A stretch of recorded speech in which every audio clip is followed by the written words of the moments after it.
one's right out there. That's that.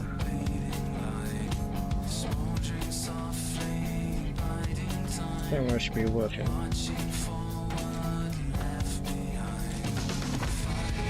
There we go.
I think it's everything cool, good. Yeah. Alright. Alright guys. And today we'll be playing some more Final Fantasy 14.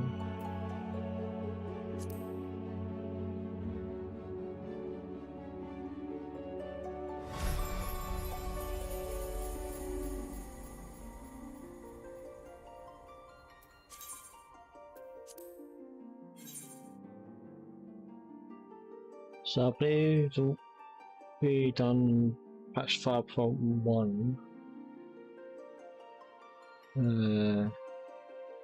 Yeah, we done 5.1 yesterday. I think this is 5.2. Yeah.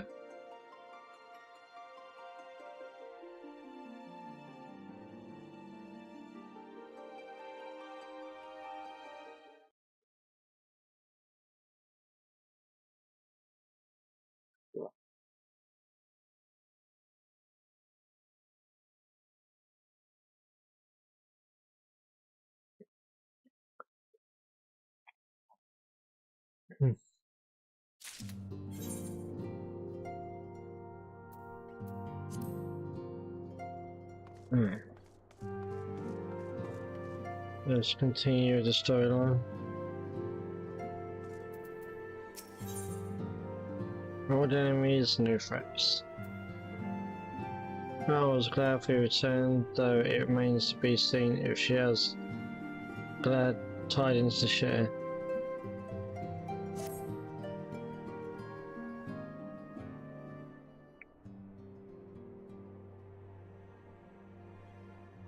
Kuto, wow, what a pleasant surprise.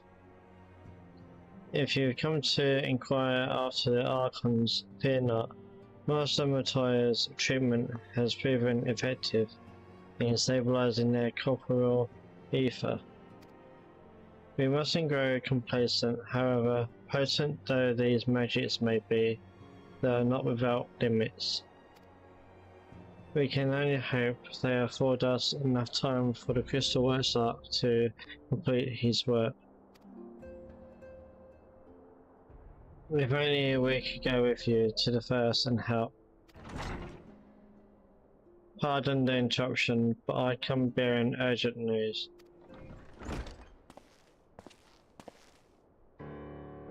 Kuto, it has been far too long, my friend.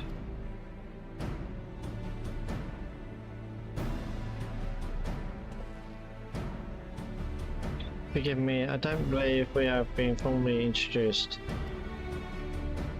Massima, former Guardian Ambassador, I remain here in Austria under the auspices of Commander Odin, offering what counsel I can in hopes of resolving the present conflict with the Empire.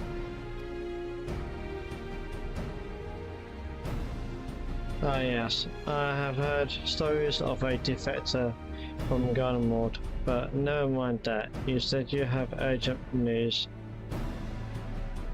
Indeed, as you may have heard, the Imperial capital is in turmoil, and a sizable portion of the Guardian forces have been recalled from the Gimmick Dark. With their numbers so greatly diminished, the main host of the Alliance has withdrawn, leaving the Animagan resistance to keep watch over the border.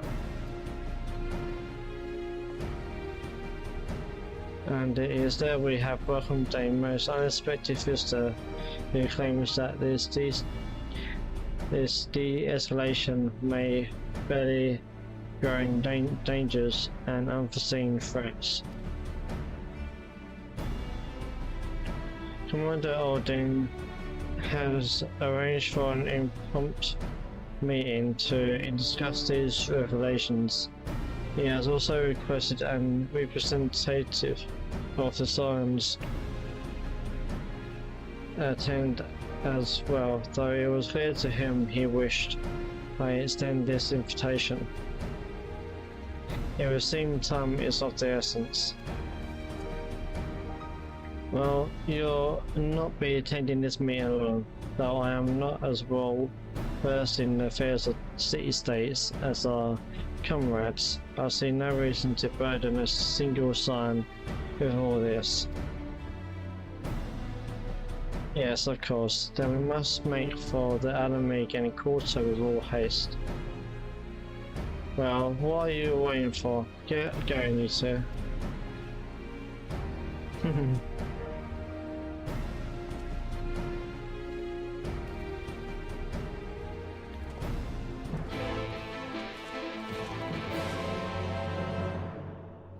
Okay.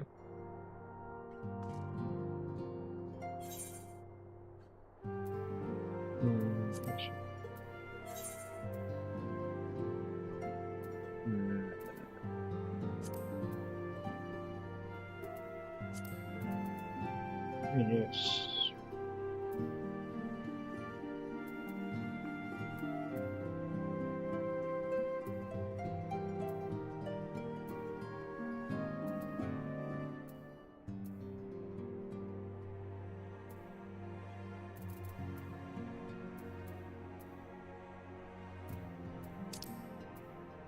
That's in Gapania. Okay.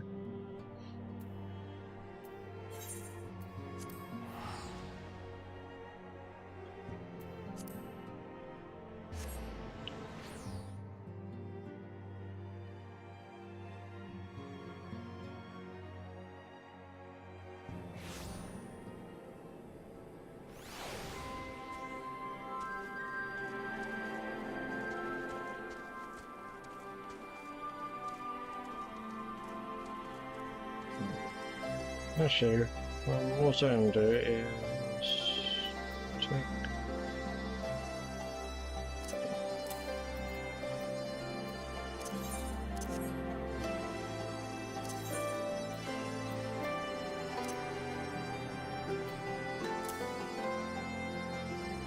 Yeah.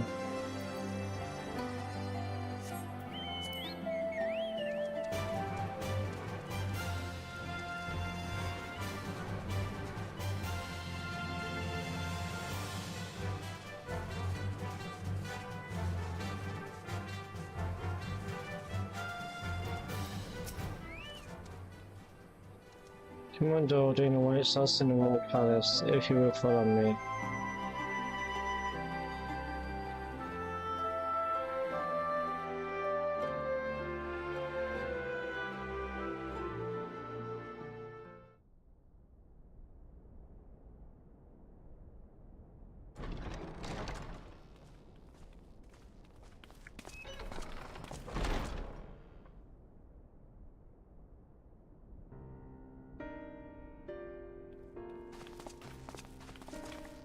Well, there's They're here, Commander. guys. And I for one am grateful that they are. Told you've been busy since our paths last crossed at the Gimlet Dark. Not that I understand half of it. When the Scions spoke of other worlds, I'd struggled to describe what I pictured. Mayhap things would seem clearer were I to hear the tale from your own lips. But I'm afraid the situation will not afford us that luxury. I trust you two require no introduction. We meet again, hero of Eorzea.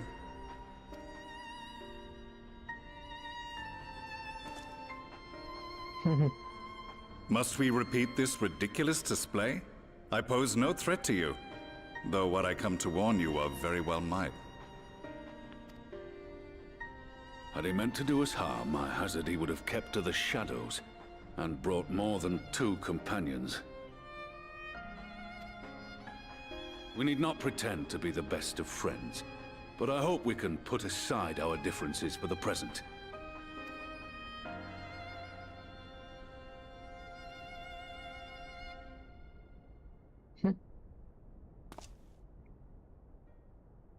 As you are doubtless aware, Sir Estinian and I cooperated to rid the world of Black Rose in your absence. Our journey together took us as far as the Imperial Palace, where we witnessed Emperor Varus meet his death at Xenos' hand. Being the sole witnesses to this crime, and in no position to defend our innocence, we were then forced to flee, each pursuing his own avenue of escape. When we were later reunited, Estinian claimed to have encountered an unfamiliar kind of machina during his flight, but to me his description seemed anything but, and upon further investigation I found that I was right.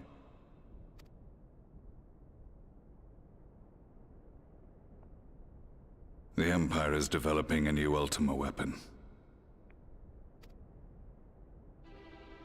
What, that Allagan monstrosity, created to vanquish primals, with which you yourself once thought to conquer Eorzea?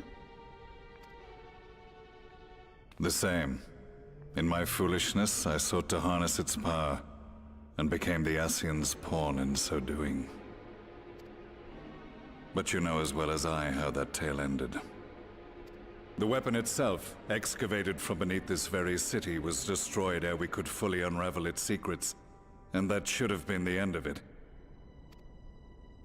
But unlikely as it sounds, the Empire's efforts to recreate it have somehow borne fruit, primarily through secret research conducted by the 7th Imperial Legion, it would seem. Wait, the 7th was all but annihilated at Cartano, along with its legatus.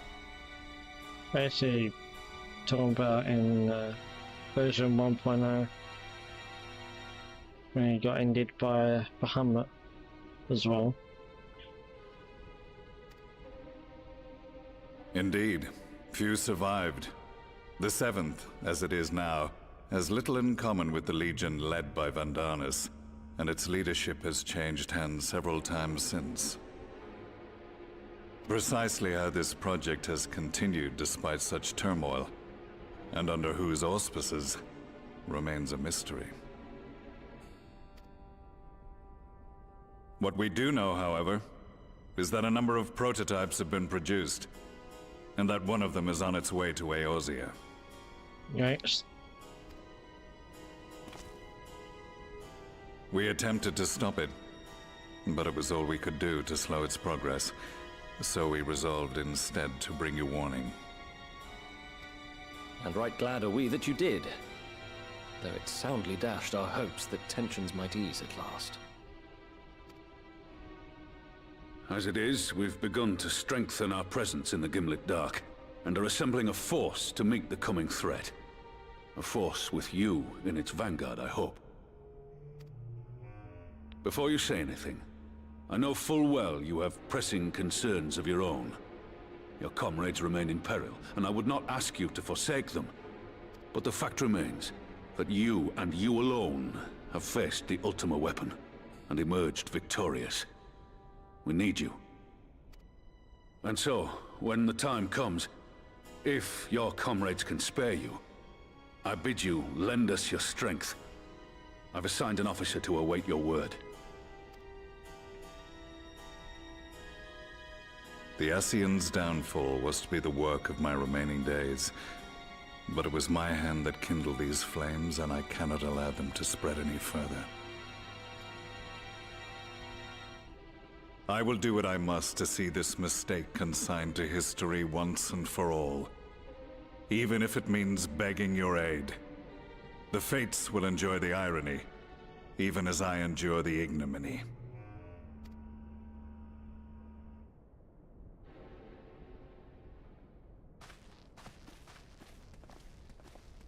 I too shall make for the border and offer my skills, meager though they seem in such company.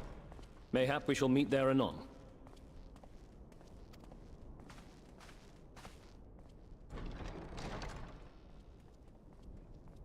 Though we can ill afford to ignore the coming of a new Ultima weapon, our friend's plight grows ever more precarious, and none save you can join them in the first. I only hope you are not forced to make a choice. Or whether we can be able to do both at the same time.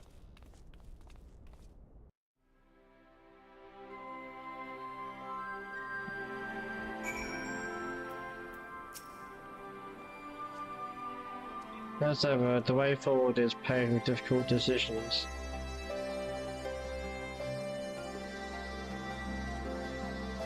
We can ill afford to ignore the threat of a new Ultima weapon, but with each passing day the plight of the Scions grows ever more perilous. If you cannot stay for a debriefing on the Ultima weapon, I will not stop you. I'll only ask that you confer with me before returning to the first. Okay.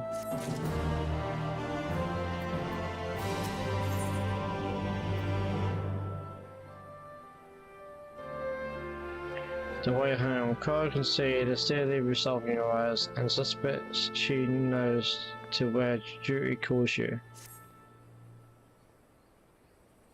I take it you're ready to return to the first. Then I would ask that you apprise the others of recent events here in this source, namely Sinus's return and the development of a new Ultima weapon. As for their bodies, you may assure them Master Matoya and I will continue doing what we can to keep the corporal ether stable. Safe travels, Kirito. I hope to see you and the other Scions soon.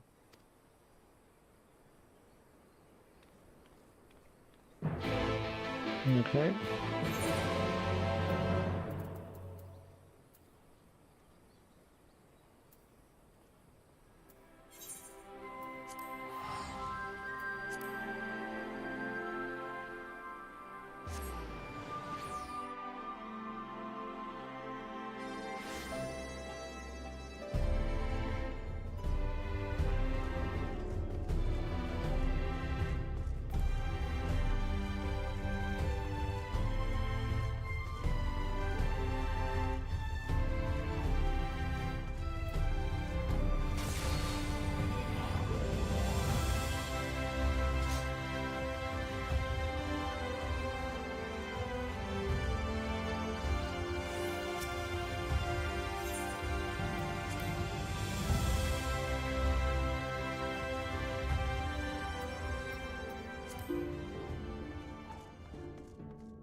You come at a most opportune time, my friend. You made something of a breakthrough in my research on the soul, and a means to return the Scions home.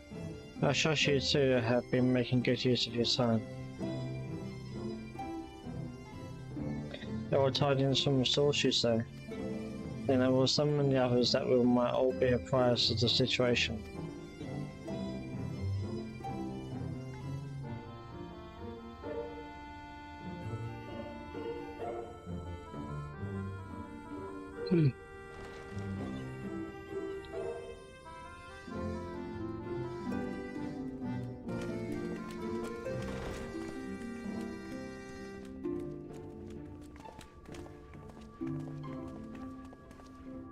Now that we are all here, what news from the source?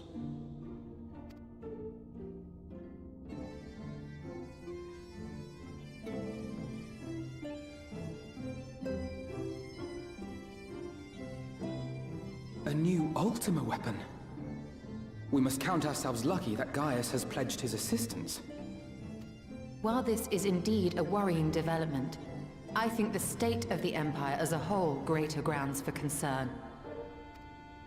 With the Emperor slain and Xenos returned, it is impossible to predict how matters will unfold in Garlemald. The Ultima weapon may be but the first of many unpleasant surprises.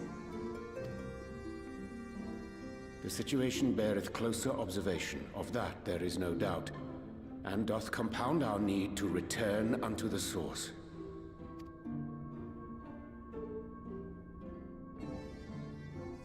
Then let us address that issue.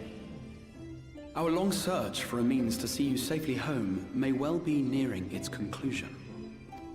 Thanks in large part to Urianger and Beklug's invaluable insight, we have succeeded in fashioning a vessel for the journey.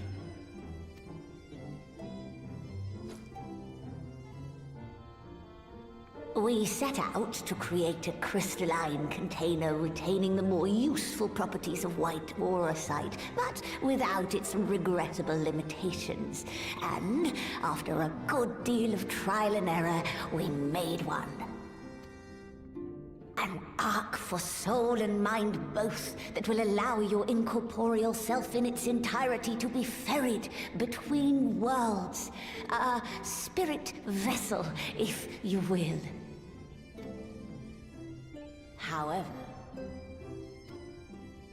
However?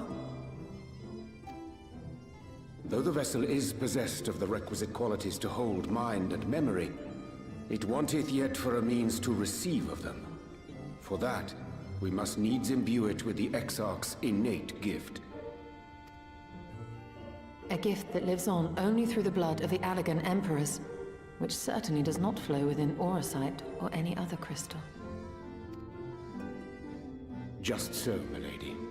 The blood serveth as a conduit of sorts. In its absence, memory cannot pass from mind unto mind, nor from flesh unto crystal. That being the case, we must either alter the process of inheritance so as to require no such thing, or determine a means by which my blood may permeate the vessel. I am hopeful that the records found within this tower will yield the knowledge we require to pursue one or the other of these avenues. As well you should be. The Allagan's body of etherological research is extraordinary. I can scarce believe it the work of ages past. But its underlying principles are not so very different from those of my own field of study. Given time, we will find the answers we seek.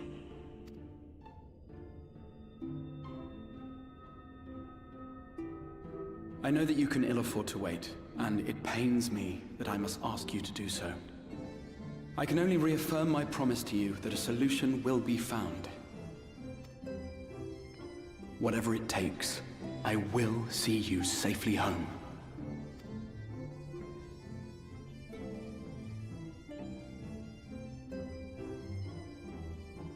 My apologies.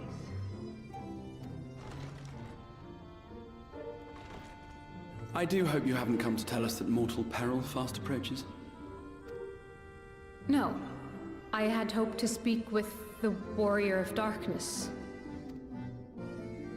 But there is no need to cut short your meeting on my account. I will be waiting outside.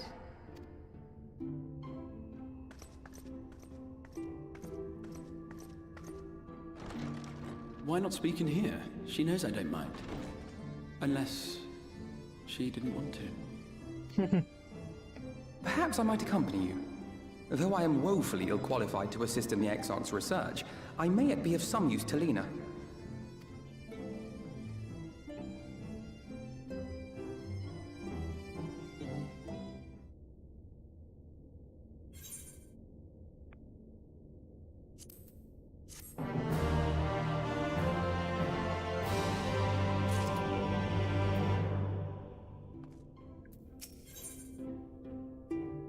Seeking counsel, Arthur is eager to assist Captain Luna.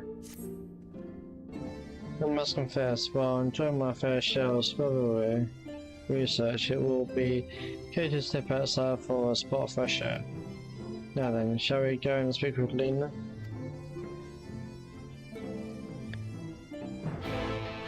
First, I must admit, Lena's pretty cute.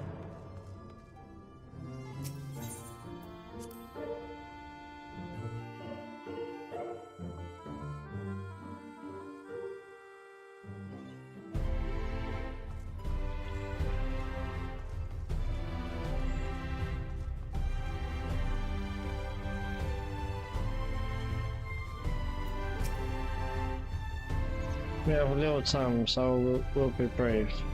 A senior has been sighted in Lakeland, and I asked for assistance in slaying it. A senior? I had heard some few yet remained after the knight had returned, but perhaps we should call the others.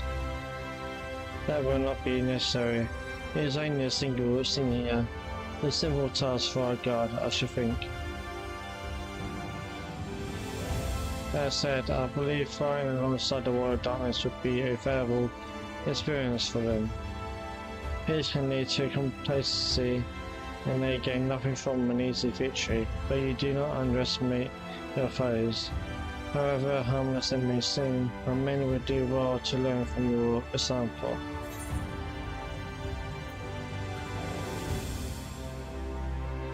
Okay.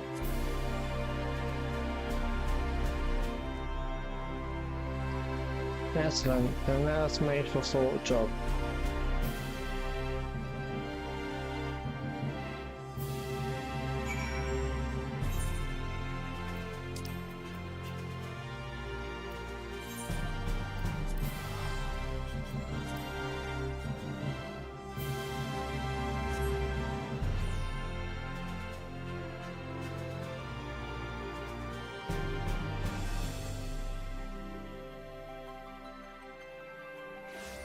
Must admit, I can't wait to actually start Endwalker eventually.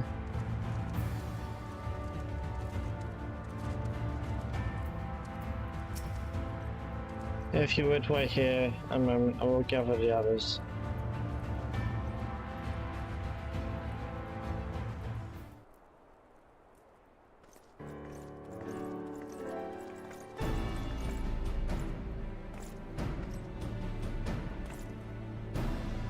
You may not remember, but you have met the soldiers once before, though only in passing. Long have they awaited the opportunity to fight at your side. I was at death's door that day after a senior's attacked. If you and yours hadn't come along, I'd have likely set through, and I wouldn't have been alone. But courage and selflessness is something we all aspire to. I too was there that terrible day. My friend was transformed into a senior before my very eyes, and I had no choice but to cut her down. The thought of returning to the field, of holding the blade again, it filled me with dread. But there is no way to honour her or my comrades, and so I've returned. I swear I will not let you or anyone else down from this day forward. A pleasure to meet you, sir. Surely, it seems like only yesterday I watched as you took flight, Astrid and Morrow to go and save the Oracle. Strange to think the Amorian soldiers were once locked blades with, and now on our side. But we will do our utmost to keep the peace here in Lakeland.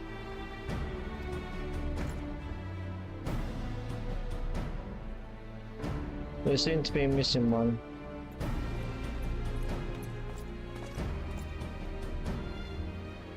My apologies, Captain Lina. An elderly gentleman asked that I escort him to Clearmill. It took her longer than I anticipated.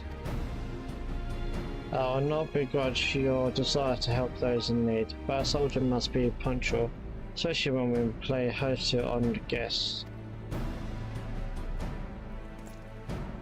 It won't happen again. The name's Lila. I'm sure you don't remember, but we met once before in the infirmary. I asked you to deliver a message to Sark and the Warrior of Darkness. Little did I know I was already talking to him. Don't give up, don't give in. I keep those words close in my heart, and the boundless, beautiful skies above serve as a reminder of their importance.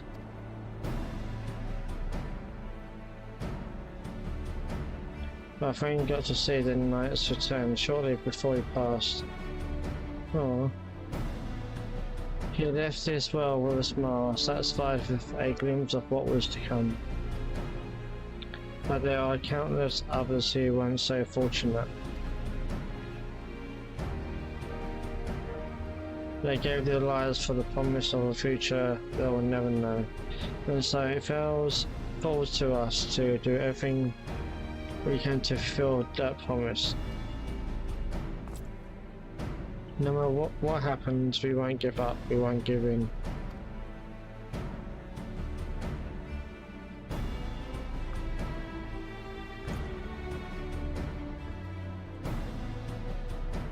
Your heroism has inspired all of our guardsmen in much the same manner. Our scouts at the northern staging point have not had the pleasure of meeting you in person. Let us not keep them waiting.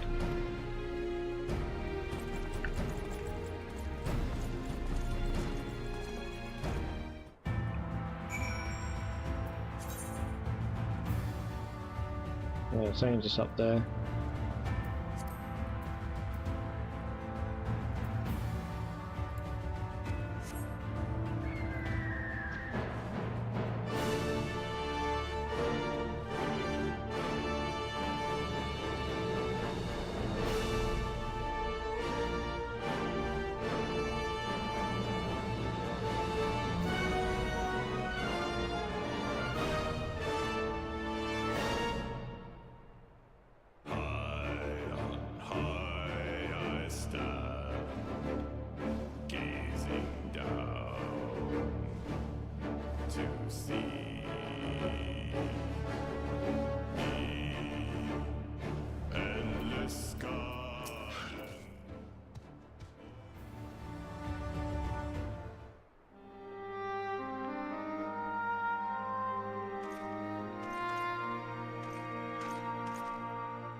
Did you slay this Eater?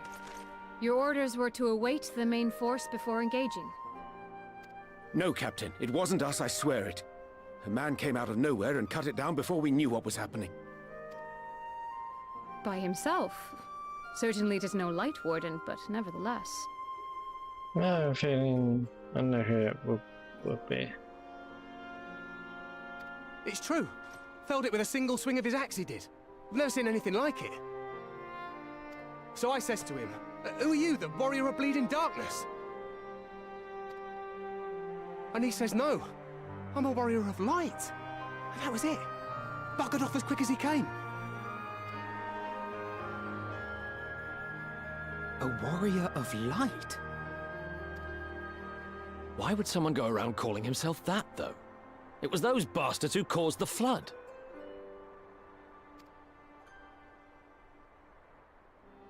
I mean, if you were going to pretend to be anyone, it'd be him, the Warrior of Darkness.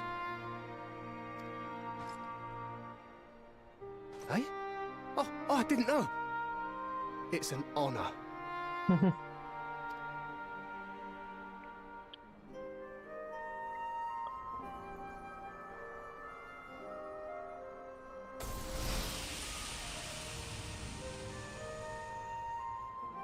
Since the Eater is no longer a threat, our work here is done. Return to your posts.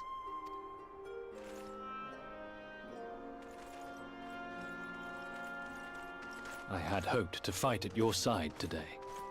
But I'll continue to follow your example, and may we meet again.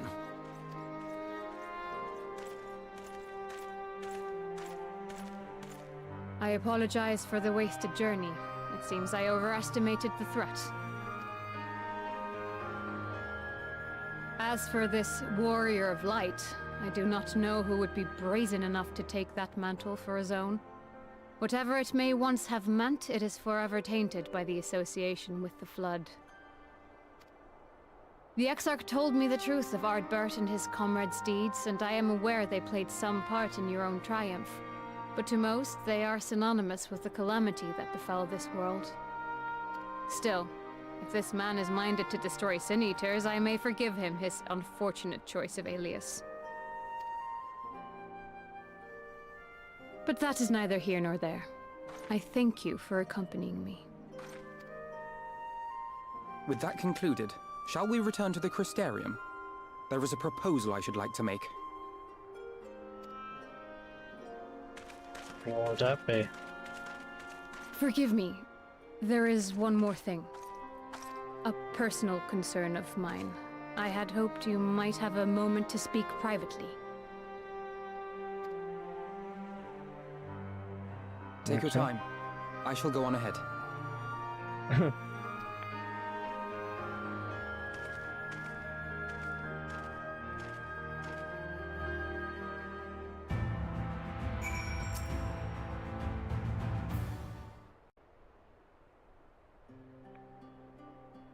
I will not mince words. This matter concerns the Exarch.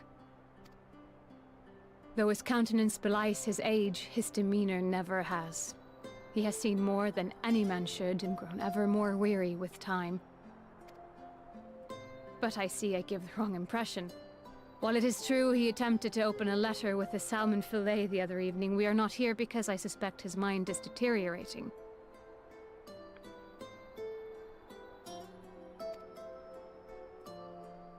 Nor do I believe him to be so maddeningly unconcerned by the prospect of his own death as he once was. Indeed, the opposite is true.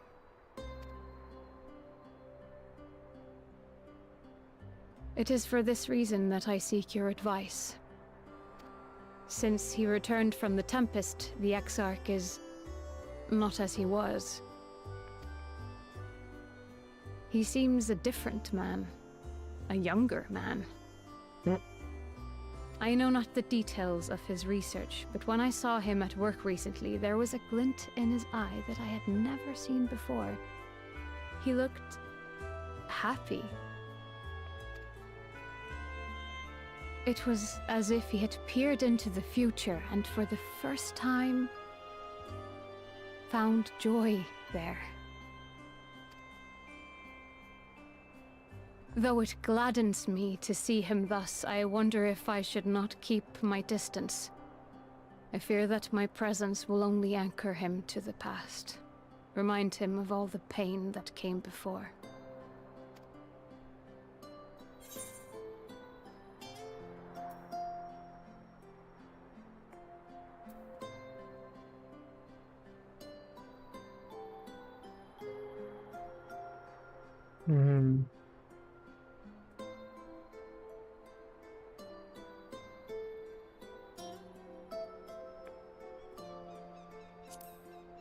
So the first one.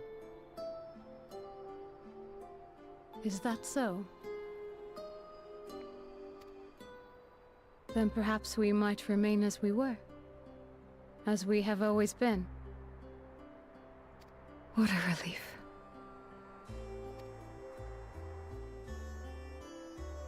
In that case, I will have to speak with him about the amount of time he is spending at work.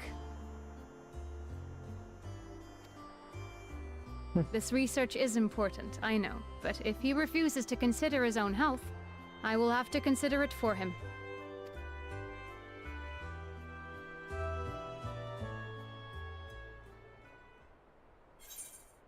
That's cute.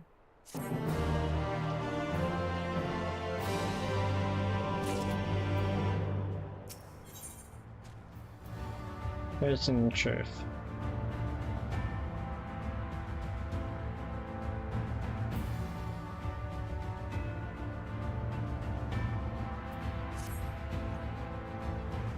I will not keep you. You and your comrades have much to discuss. We'll see the others back to the post.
Yeah, please.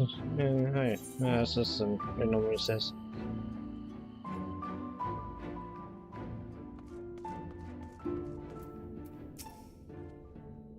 The others were quite shocked to hear what we found in Lakeland. But now that you're here, there is a proposal I should like to make. And I wonder what that is. I've been spending a great deal of time in the Cabinet of Curiosity, and of late I've noticed more and more people pursuing books on history, the years leading up to the Flood in particular. I expect they wish to know more about the Warriors of Light, as well they should. But nearly everything I've come across describes them as sin eaters or worse. Regardless of whether or not this Warrior of Light is who they claim to be, I worry their sudden appearance in conjunction with this renewed interest in their predecessors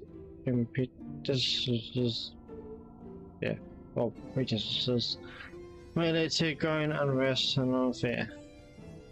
If the people of the Crystarium seek the truth, I say we give it to them. I too can attest to the falsehoods found within full many of the Cabinet's tomes, with nary a mention of the noble deeds of Albert and his comrades. To be fair, they bear some responsibility for the Flood, but when the tale is told again and again over the course of a century, I'm not surprised to see their roles distorted and then painted as villains. Were it not for the records stored within the Crystal Tower, I would have had no reason to question the narrative. Unfortunately, the knowledge was of no use, but when I arrived here in the first, their reputation had already been irreparably tarnished. That said, there still remained those who worked tirelessly to defend their good name in those early days following the Flood. Considering all the good they had done, I find it a wonder they needed defending at all. They brought to justice the man who misused my knowledge to bring about the fall of Robert, but that such heroes could be spoken of in the same breath as sin is absurd. Under normal circumstances, I would agree. But as time passed, those who knew firsthand of their deeds dwindled. In the end, only one truth remained, that they were the cause of the Flood. With the world on the brink of oblivion, it was all too easy for the Warriors of Light to become villains, deserving only of resentment and hate. At that point, the truth mattered little. It would not change their lot. As to all of you, however, their lot has changed, and now they may heed the long-forgotten truth. You claimed it was Ardbert who helped you overcome Emmett Selk, correct? Such a revelation would do well to sway the hearts of those who know him only as a villain. Yeah, I think if I remember rightly, I remember Shadowbringers before you start patch 5.1. If I remember, I think Emmett Silk might have went into his body. Maybe.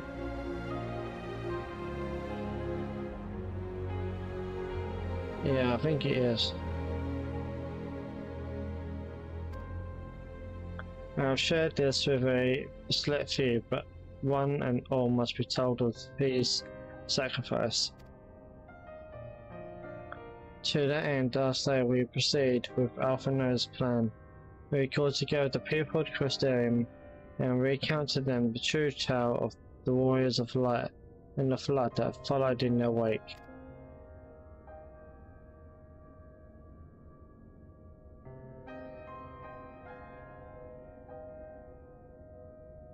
Well, what say you, Kuta?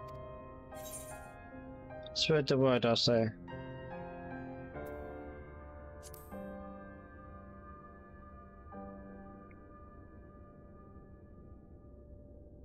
Then we are all of one mind on the matter. Good.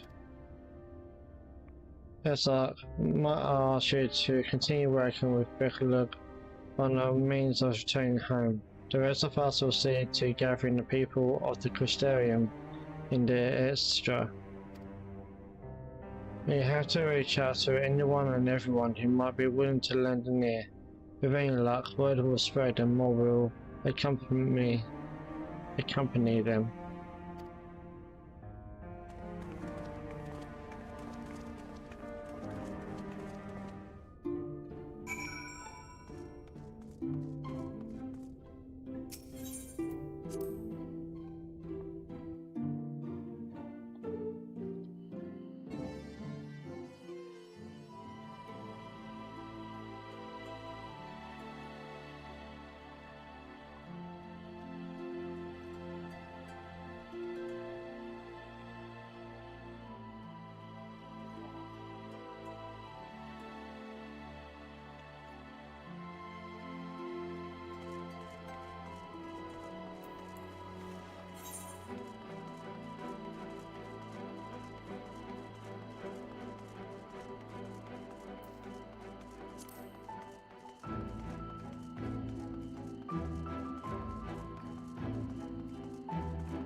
Well, to what do I owe the pleasure? Whatever it is, I must ask you to be brief. The night returned.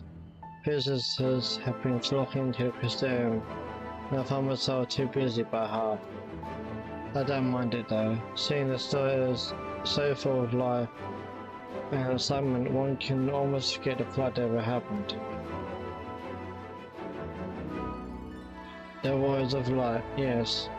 Yes, I has mentioned them before, but everyone knows them now as the cardinal virtues, or are you suggesting there's more to it than that? Well, you've yet to steer us wrong, so I'm willing to hear what you have to say.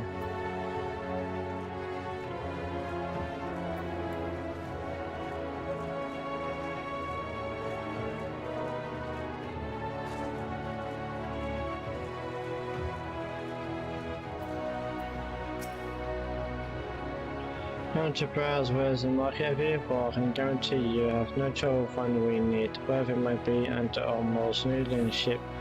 Trade has never been more prosperous. Where is that fellow from Dallas Stoneworks has taken over as mayor? Did he really? No wonder business is booming the way it is. I imagine it won't be long before all of Northrend reaps the benefits, but you've not come to talk about the market. Something on your mind? I see. The SR did mention that had something to do with your returning the night to Northrend. Alright, consider my interest piqued.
No, this can't be. Surely there is at least one book here that does not cast the Warriors of Light and their deeds in such a negative light.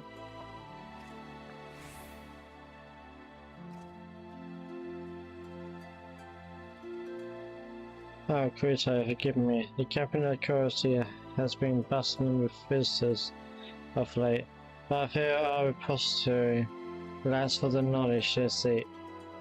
The people wish to know the truth of the flood, of the warriors of the light. They have searched high and low, but alas, every account portrays them as no better than sin eaters, abominations worthy only of scorn and resentment. I know they were not always judged so harshly, yet I can find no proof, and I dare call myself a librarian. You would address the people and tell them the truth of the warriors of light, of the flood. How wonderful! You have regaled me with the tale once before, but I should love to hear it again. Oh, and you may be assured I will not come alone.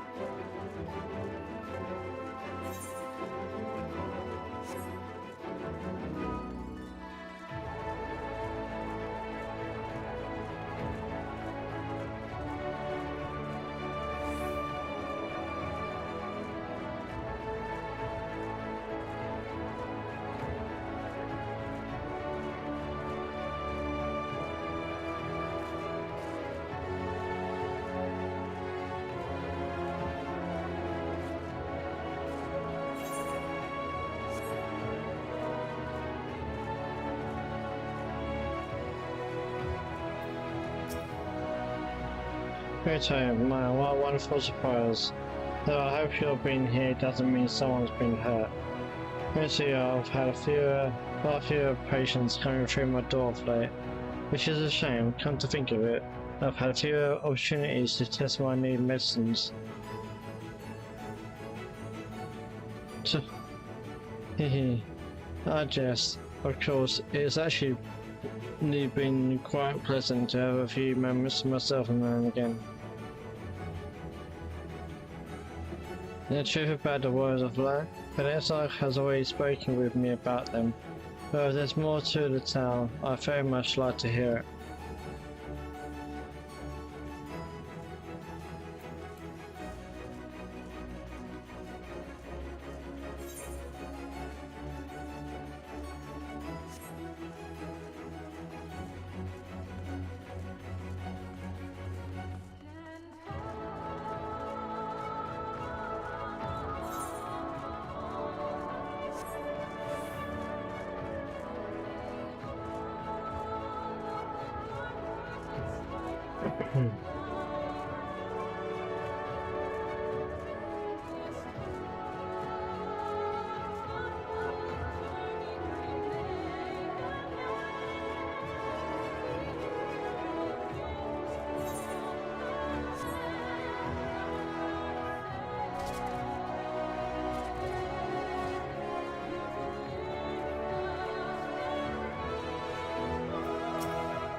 Well, what coincidence. I was just reading over a letter I received from Renaud.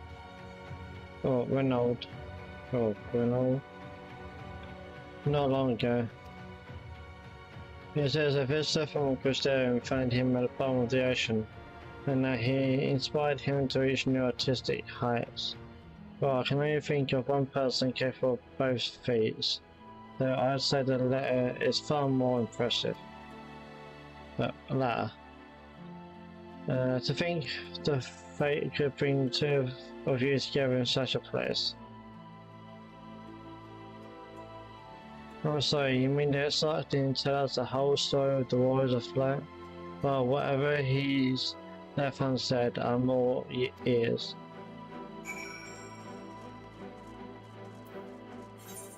Alright. Okay.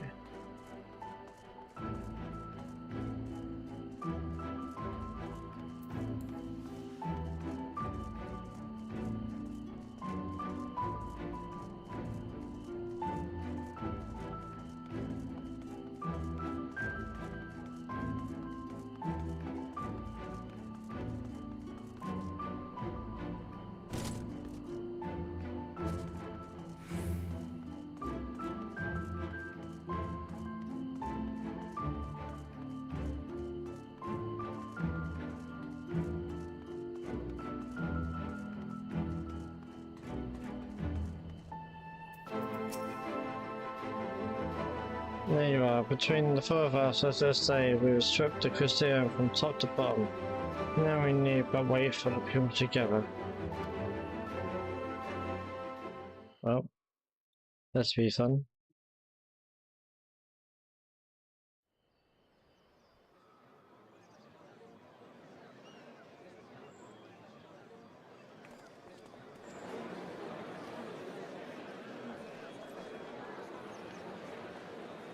Yes, this looks to be nearly everyone. Let us begin, shall we? Though I am usually the first to hold forth at such events, I think on this occasion that honor should fall to you. They would be more inclined to take the word of the Warrior of Darkness. True. Indeed.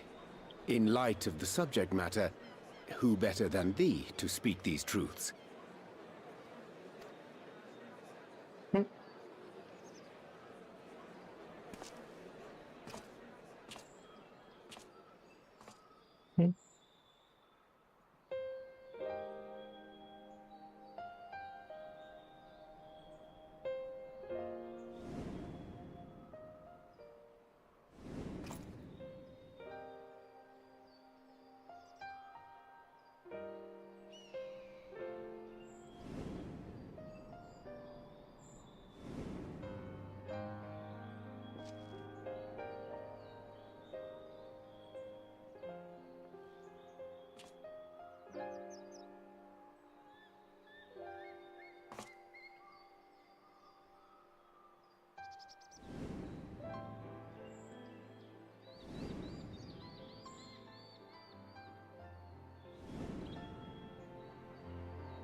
Yeah, I remember that was happening. Wicked White. The Warriors of Light did all that? So they never... I mean, they only ever wanted to help. And when everything they'd done turned to ash, they still carried on. They gave everything to stop the flood. First their lives, then their souls. And they managed it too, in the end. They saved us.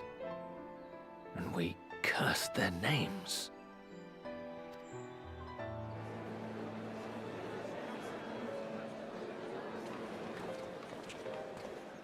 This should go a long way towards clearing the air.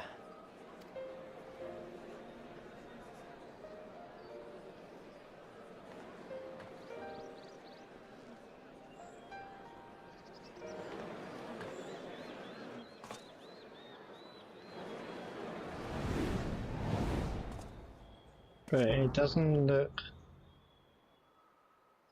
this bit evil. Impossible.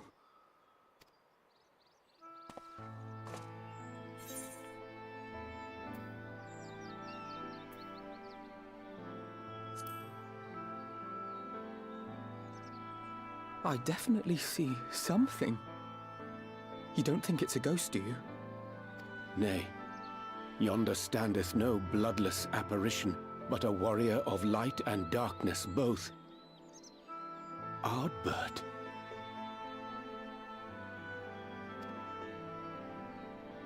What in the world?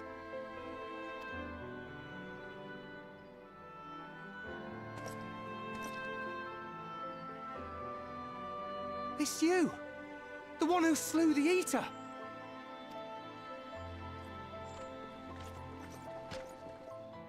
That it should be the Warrior of Darkness who brought the truth to light.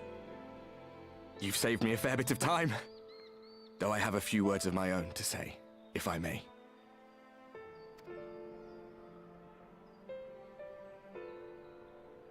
People of the Crysterium, I am Ardbert, one of those you know as a Warrior of Light. That's impossible. You should be dead. Yeah, 'cause I'm pretty sure he died, and then, well, he stayed as that sort of ghost. But then I don't get how he became whole. Aye, that I should. But as the world has been given new life, so too have I. I know not why I, and I alone, have been gifted this chance. But I do know this. Only by the will of the star itself could such a miracle come to pass.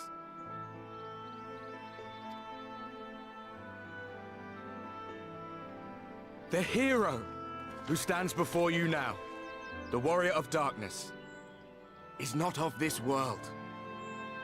And the day will come when he must return to his home.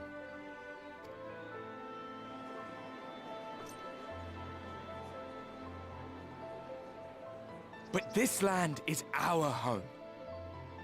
And if it is to remain so, now and forevermore, it is we who must protect it. The time to rely on saviors from afar has passed. It is you who must rise. You who must become the new warriors of light. What? Us? Warriors of light? Really?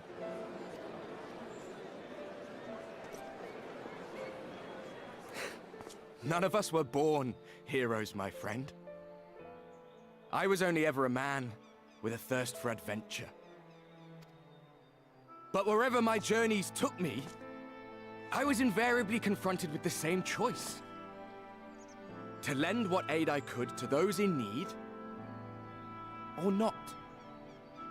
And I always chose the former. Any one of you could do the same. All you need is the will to help your fellow man, and the resolve to see it through.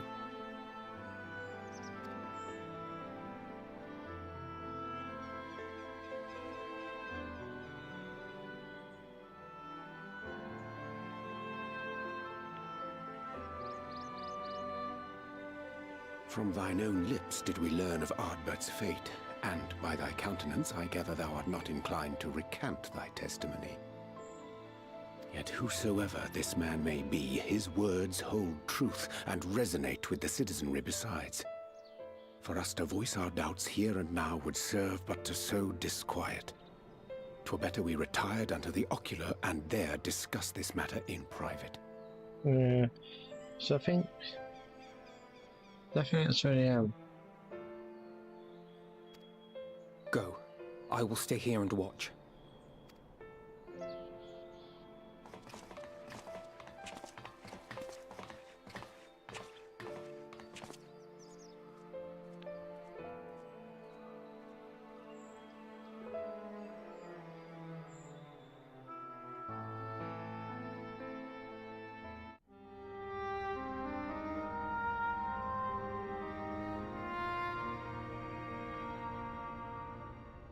So, that is a warrior of light of the first. I've not had the pleasure of making his acquaintance, but as you all seem to be in agreement, I gather this is no simple case of mistaken identity. As far as I was able to discern, that was indeed Ardbert. It has been a long time, but not that long. Could he truly have been resurrected as he claims?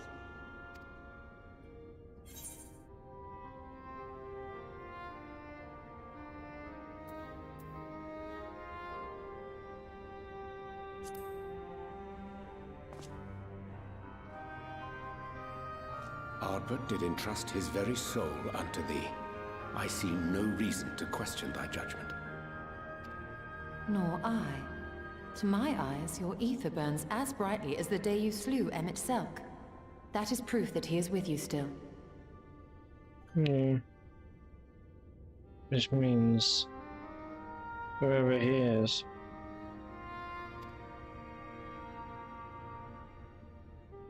Yet that which standeth now before the people is far more than a passing imitation. I am reminded of the cardinal virtues, though a sin-eater he is not. Which leaveth but one plausible explanation. Isn't it Ascian? That he is an Ascian. Yep.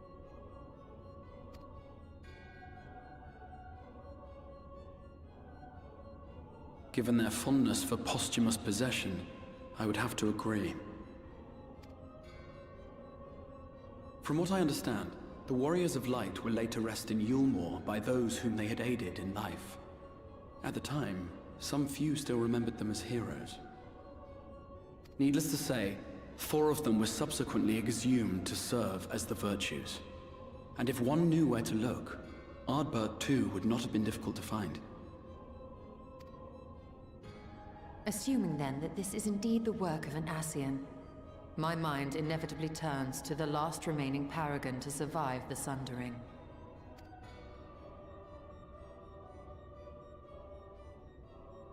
Elidibus. Hmm.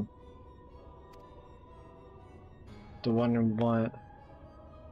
That Xenos hath reclaimed his own flesh is known. Thus evicted from his borrowed form, and cognizant no doubt of Emet-Selk's failure here in the First, 'tis quite possible the emissary chose Ardbert for his next vessel. Inhabiting the flesh of the fallen? My, that is unsavory. And they do this often, you say? Verily, for they possess no corporeal forms of their own. In what one may term their natural state, none save those gifted with the echo can perceive them. Indeed, when Elidibus intruded upon the waking sands, his presence did go unmarked by all save Minfilia and the Warrior of Light. On that occasion, I myself remained ignorant of his coming until after his departure. It was only at a later juncture, when he deigned to appear before me in borrowed flesh, that I was finally able to take the measure of him. In such puppetry do the Ascians engage when they seek to influence the course of history. And they have gained much by it. Emet-Selk single-handedly built the Garlean Empire in this manner, while the Hebrea came close to conquering Eorzea, having taken possession of Thancred's living body. Yet it must needs be noted that the Ascians cannot avail themselves of all mortal vessels. For were they able to do so, none would serve as a better pawn than our own redoubtable champion. Mayhap the blessing of light shieldeth Hydaelyn's chosen from Ascian influence. Or mayhap other forces are at work. We cannot say for certain. Whatever the reason, I hope it holds true. I dare not contemplate what might come to pass otherwise. Is it not peculiar, then, that Ardbert's mortal remains should be susceptible, given that he was once a warrior of light?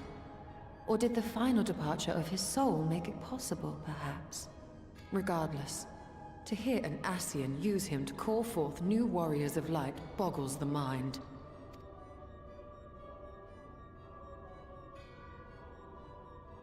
Elidibus hath ever been an enigma, his ostensible purpose being to preserve the balance between light and dark. When he made overtures towards me, however, I was afforded a glimpse behind the mask of the self-appointed emissary. I shall not defend mine actions, undertaken in pursuit of a better understanding of our foe, as either wise or prudent. Nevertheless, what little I did glean may now prove useful. Elidibus possesseth a subtle mind, practiced in the art of manipulation. That he coaxed this star's most valiant heroes as far as the source with naught save half-truths is no trifling feat. And now I believe he doth employ his skills once more to some as yet unknown end. Though naught is certain, should my suspicions prove true, we shall have need of all our wits if we are to uncover and thereafter thwart his plot. Agreed. 'Tis plain that simply speaking out against him will not avail us. At best, it would only serve to confuse the people. And I would hesitate to do anything which might tarnish Ardbert's reputation once more, nor yours by association.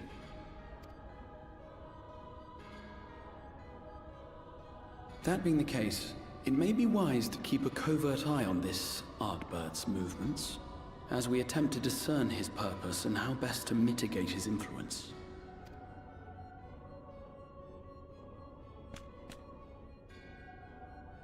His performance appears to have concluded.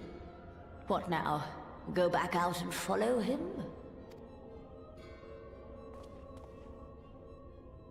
It would appear Master Alphino already hath pursuit in mind, and I suspect one pair of eyes shall better serve our cause than half a dozen. Let the rest of us maintain an inconspicuous distance, for the present at least.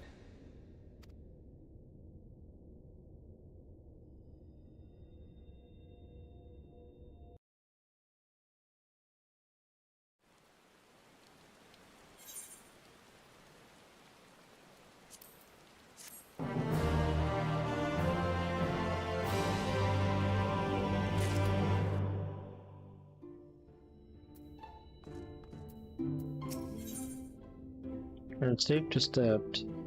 Move forward, while the Crystal Arc deliberates your next move.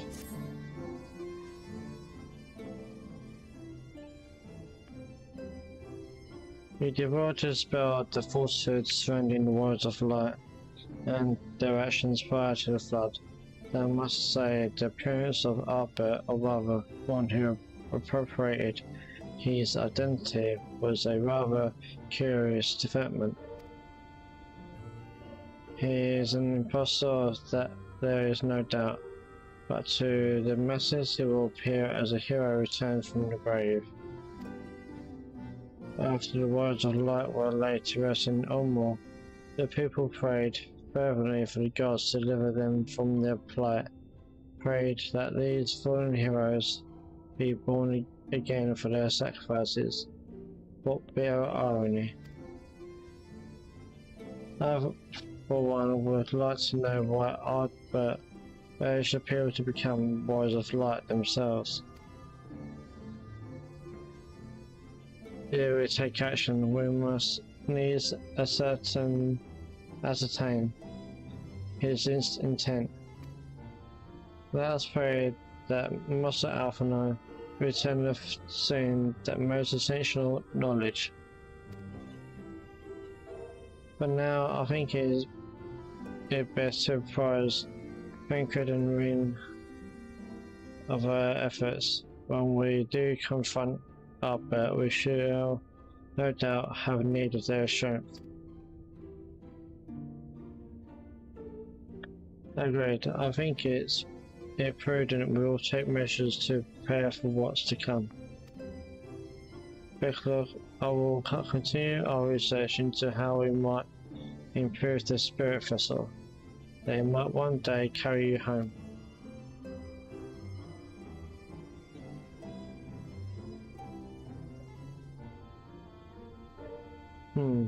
Now I think it's time I return to the Great Wood. Until now, everything we have learned of the Ascians has been handed to us at their leisure. But that was one of Emitsel's unique failings. I have no reason to think Elibus will be as forthcoming. Fortunately, I recently received word from the Fano that heretofore unexplored chambers have been discovered deep within the Quitana Ravel. It believes the relics within tell of a great calamity that befell an ancient civilization, that of the Ascians. Perhaps they may lead us to the truths we seek.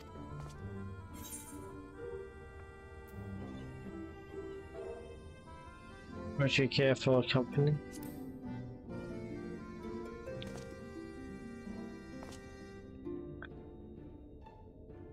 I wouldn't dream of going without you.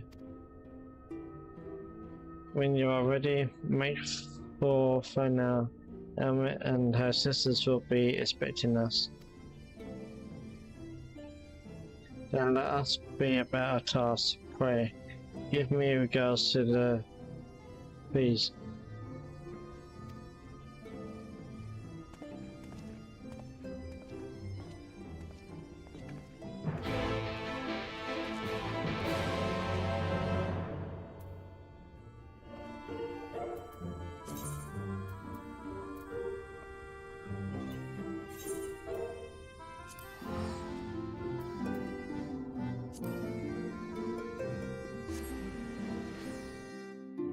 Isn't this the bunny girls?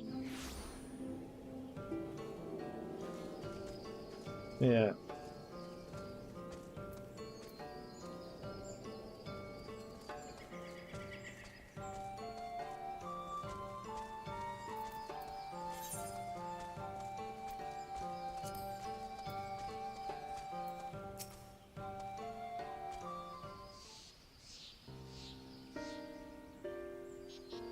Welcome, allies of Ranker.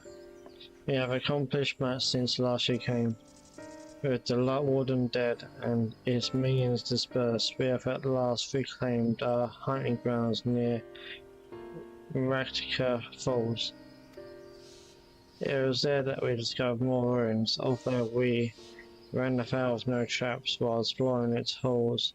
We determined that the innermost chambers were warded by magic.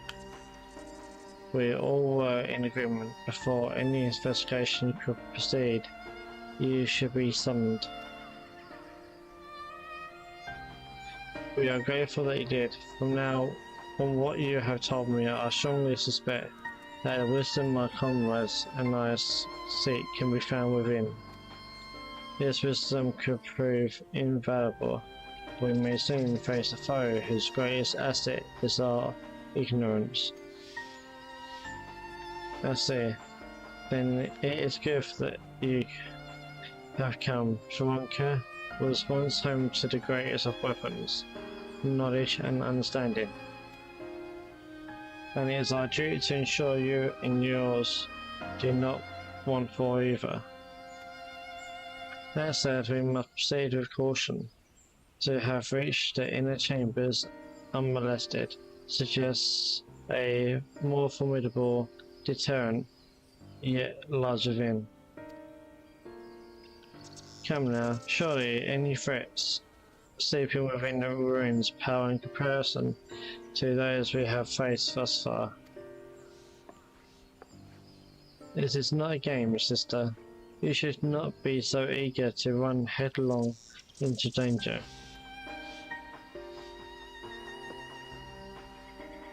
Oh, and who was it pinning for the return of our allies that we might venture into the ruins, watching their staff at night, wishing it were? You promised not to tell.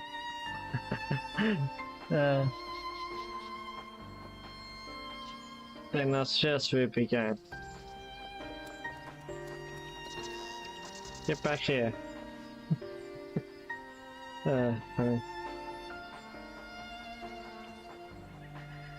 Remind me, exactly how old are you and your sisters? On second thought, perhaps it's for the better, I do not know. But I forgive their overzealous nature. None save we three have been privileged to escort you and yours into the rooms, bear witness to its secrets. Their hearts now burn with curiosity that is not easily satiated. Please, you needn't apologize. As a seeker of knowledge myself, I understand full well their enthusiasm, and if not for your sincerest efforts to protect the ruins, we would not be afforded this opportunity. Speaking of which, I believe I've kept you away from the ruins long enough. Come, let's make for the Katana Revel.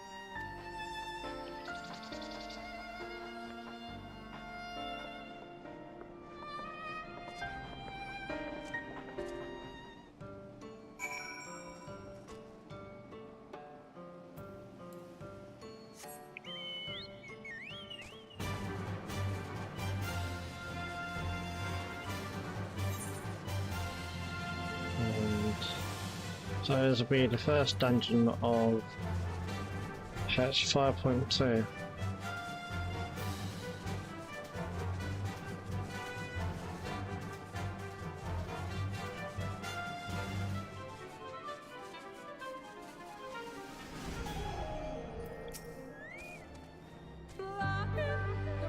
It is most strange for these halls to be left unguarded. Have care when breaking the seal on the chamber door. Danger surely awaits us on the other side. Assuming that you set aside some time. Yep, okay. It's not the dungeon yet then. But yeah.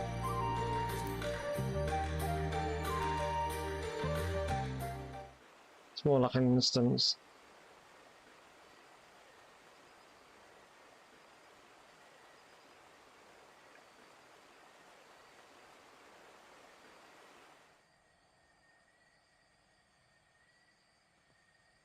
Come. Our new discoveries are to be found this way. Once I finish patch 5.3, I will then start making a paladin for Endwalker.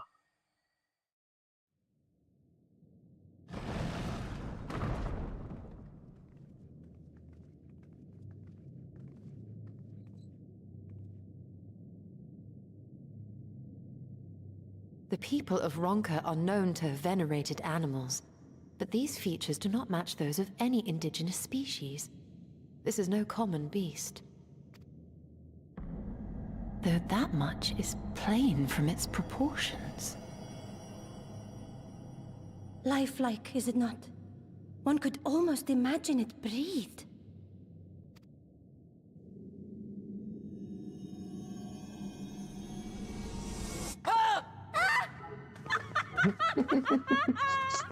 Why you...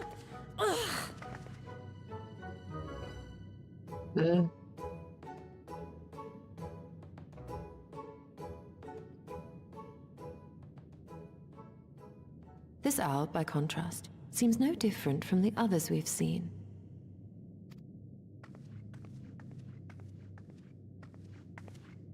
The sealed door lies ahead.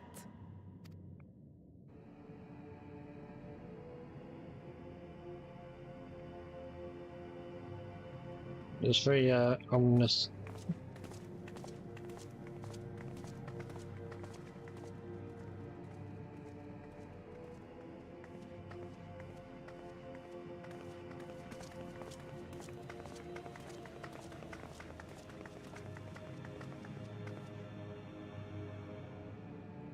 And it's missing. As you see, one statue is missing. I expect we are meant to replace it as before.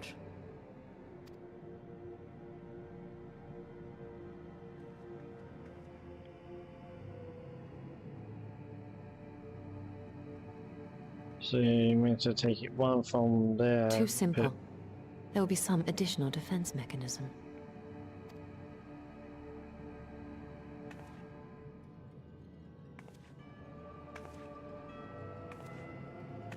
Or it's a trap?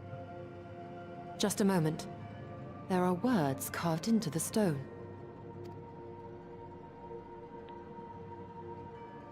He who would disturb a hero's deserved slumber shall instead waken the beast and know his folly.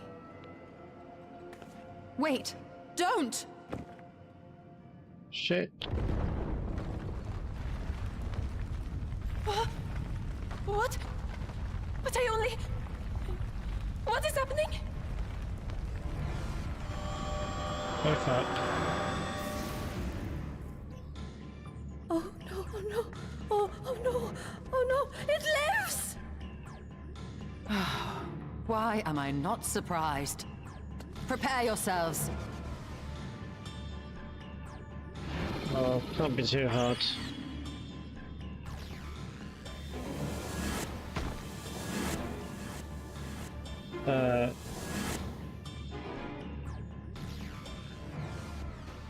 Okay.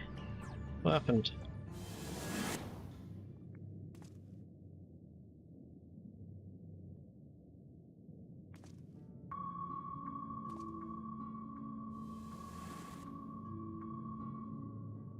Wait, what?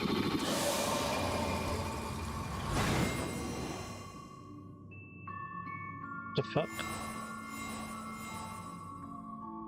No cards. There's not one of them puzzle ones.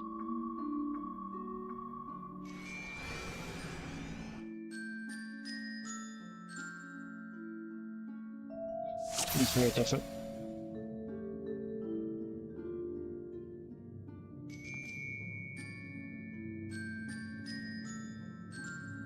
Right.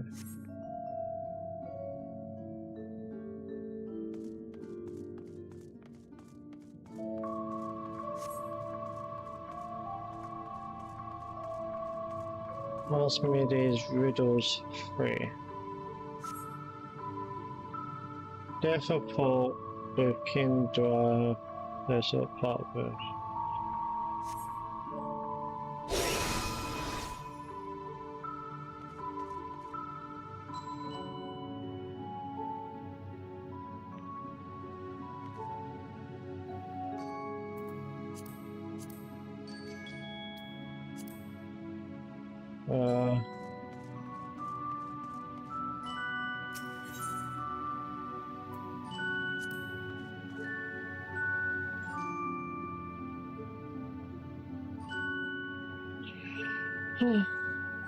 Um,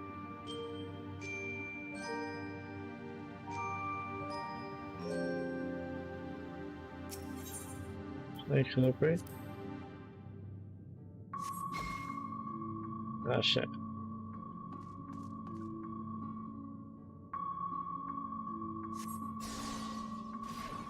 No.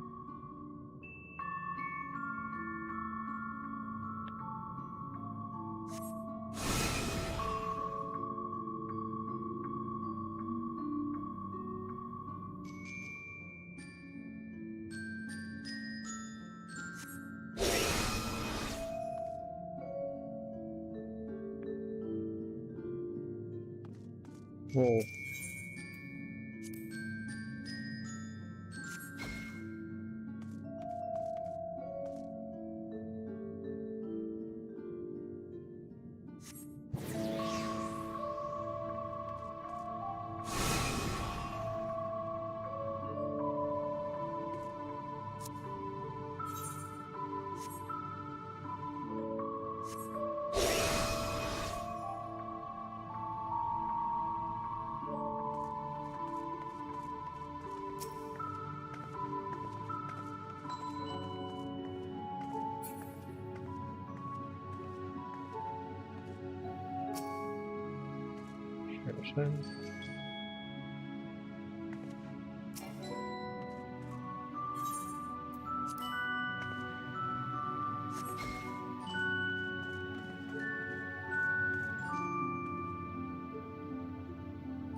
Vad var det jag fick göra?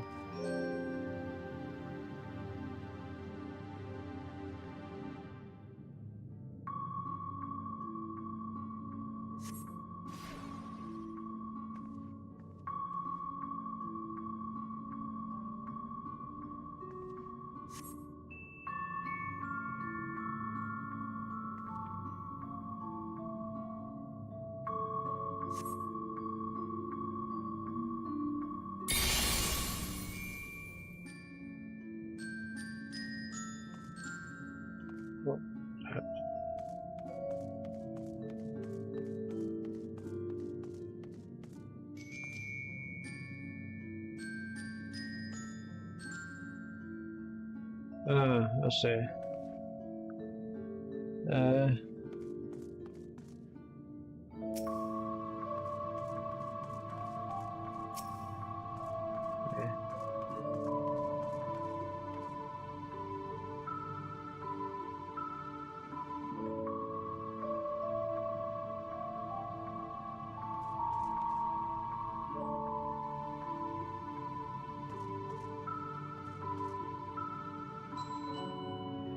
They don't hold the same back, don't they?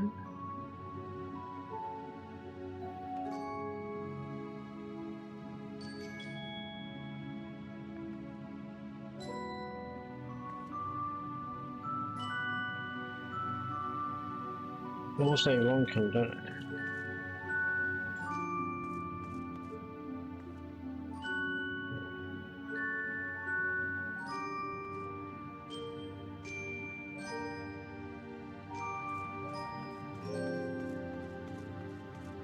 They even all look the same. So...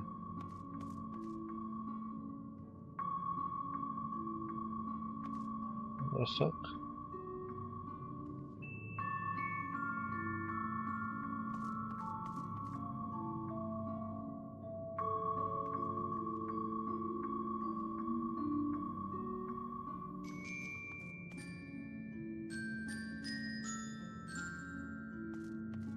Yeah, I don't see any differences between them.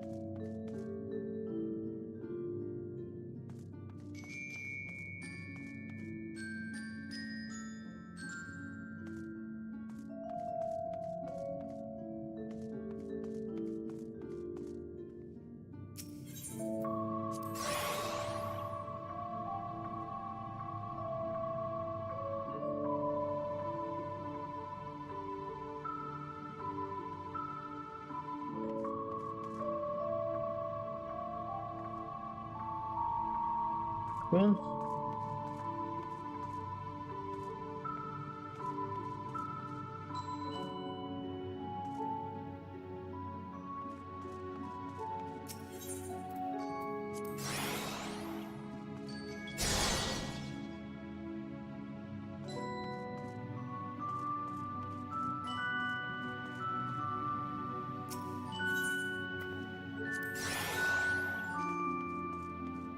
I already know what these two are.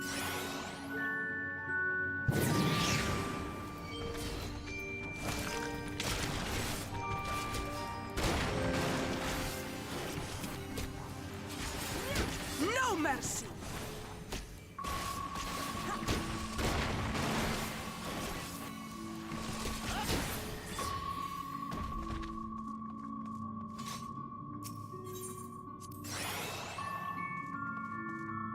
Okay, let's just do...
No, so I'll fight him.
That's fun.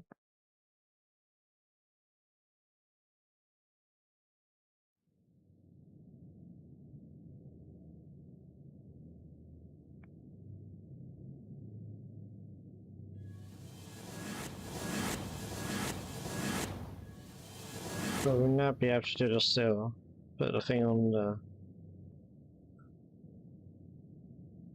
'Twould seem the magics have returned us. How polite. Now, what have we learned? We were bound to run into a living statue eventually. And now we can open the door.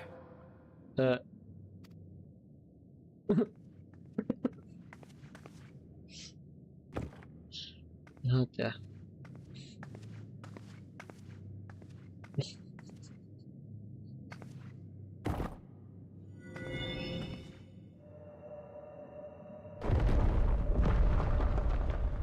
What's behind this door? He who would disturb a hero's deserved slumber.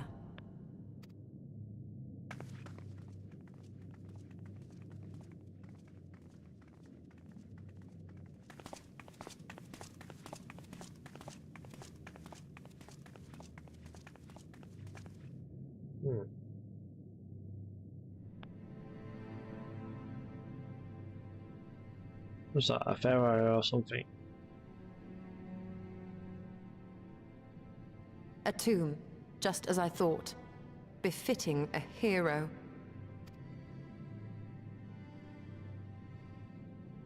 She is Vis. Could it be the Archmage Tiuna?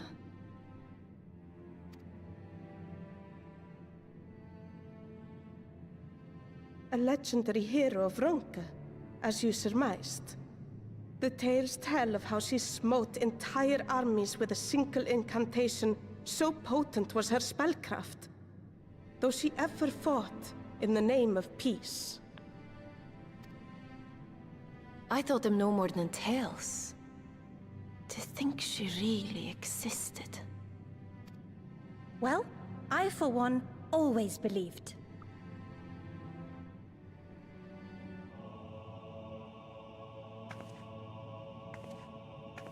I wonder. By the light of fallen stars, great power awakens. Tiuna was not only a master of spellcraft. It is said she could see truths long lost and hear the voices of men's hearts.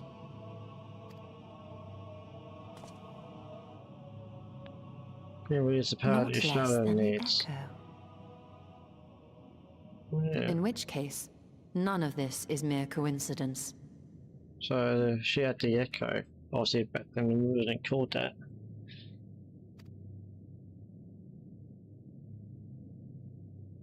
A shower of stars setting the sky aflame. And in both this world and the Source, we find individuals within whom a mysterious power awakened at the sight. We can never unpick the why of it. Now, however, I believe we might. Does the scene depicted here not resemble the one we saw when we first ventured into the Katana Ravel? Moreover, does it not recall that which Emmett Selk invited us to witness in Amarot? Oh yeah.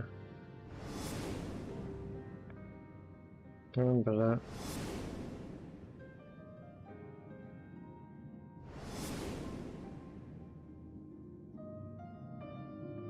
The final days. If, as the Exarch's research suggests, soul and mind share a fragile yet profound bond, might it not be possible for an event to leave such a deep imprint upon the soul that it could be perceived eons later, given a suitable trigger? The echo defies explanation by conventional etherological theory, or shall we say modern etherological theory. But if it is a power that once belonged to the ancients, to souls yet undivided,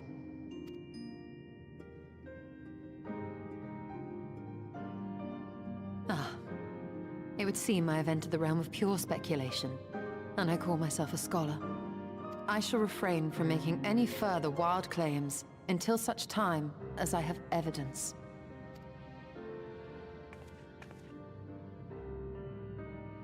Still, I cannot choose but be reminded of our experience in Amarot.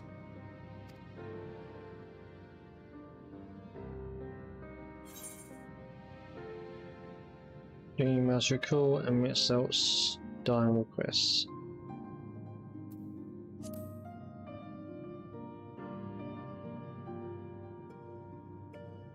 Remember us.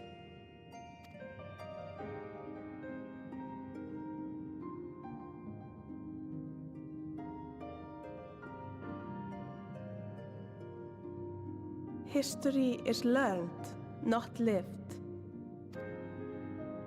We have always protected the tales of Ronka, just as we have protected this place. But we are mindful of what our mothers taught us. We see the past through our own eyes, and speak of it with our own words. Thus do we come to understand it in our own way. But this is not the same as remembering. Your mothers were wise. Though we witnessed the final days, our impressions cannot fail to be colored by our own experiences and expectations. Those who lived through it would have perceived the event quite differently. We must bear in mind that it is no simple matter to keep the truth alive, or it will die with Emmett Selk and his kin.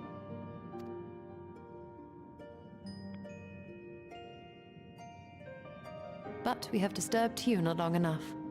Fana will serve similarly well as a venue for our contemplations.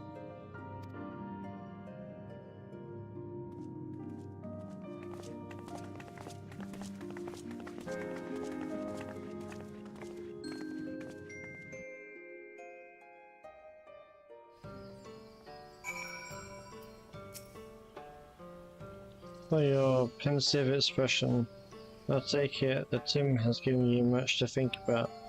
That is well. In time, the knowledge you have gleaned will lead to understanding, and thus arm you for what is to come. Before you leave, however, I will speak again of the teachings of our forebears, of histories learned, not lived. The legend of Tishuna and her exploits has been told countless times over the centuries, yet, as it is handed from one generation to the next, the story changes. With each telling of the tale, there are new flourishes, details changed or lost. We can never truly know how she lived, for we were not there to see it. But we are here now to bear witness to your life. You have seen the change. You have wrought the echoes that will endure long after you are gone. And though it too will change in time, I swear to you, we shall do our best to preserve your story.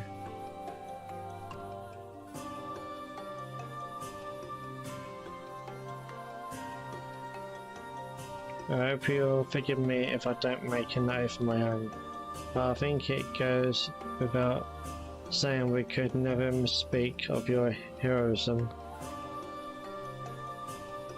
Perish the thought, so long as we are here, there are none among the thieves who will not know of all you have done for Northront.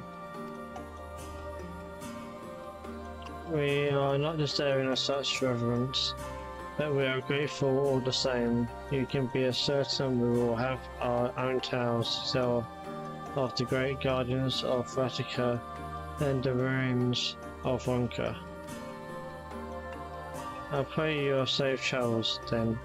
As ever, we shall await your return with open arms.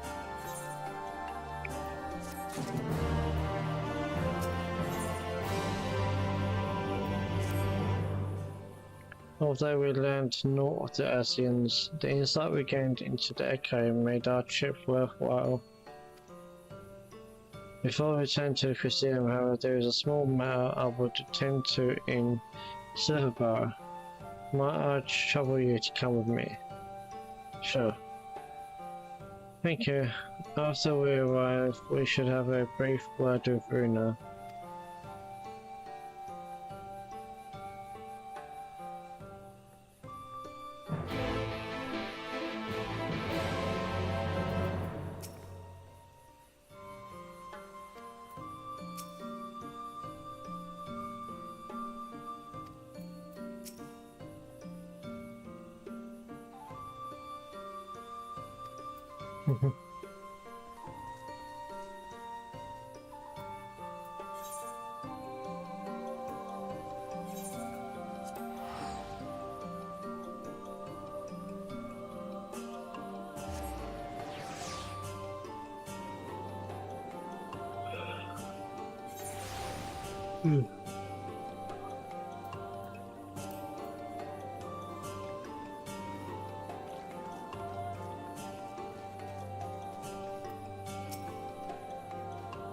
Kuto, it is so good to see you.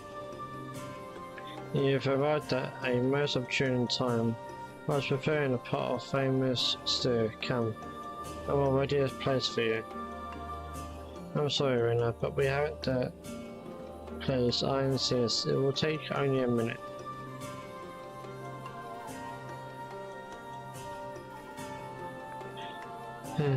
My apologies, Kuto. It seems our return to Christian will be delayed. But perhaps only for a bit if you assist with me with my work. I say work, but it's rather more a chore.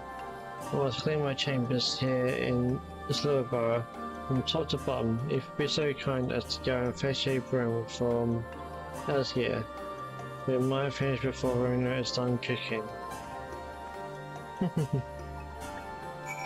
I'm embarrassed. Ever since what happened to everyone, all the Scions, you sure ended up here. Thancred, I can't remember where he ended up at. But yeah, it all ended up in different places at the first. Which was so fun, not fun.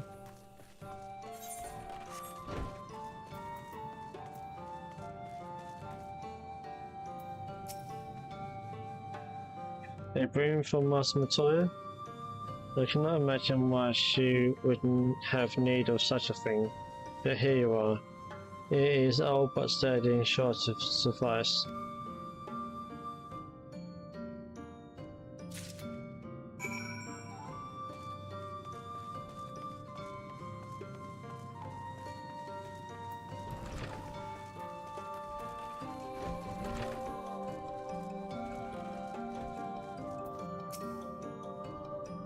I trust Elsgear was able to find a broom for us.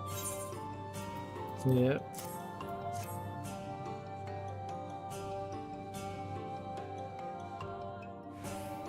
Well worn, good. This would prove difficult otherwise.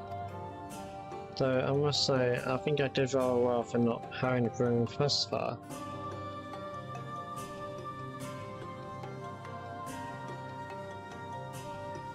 Yes, well, you weren't buried beneath a veritable avalanche of bricks when you entered, were you? Right. Anyway, it is time I finish cleaning with the help of that broom.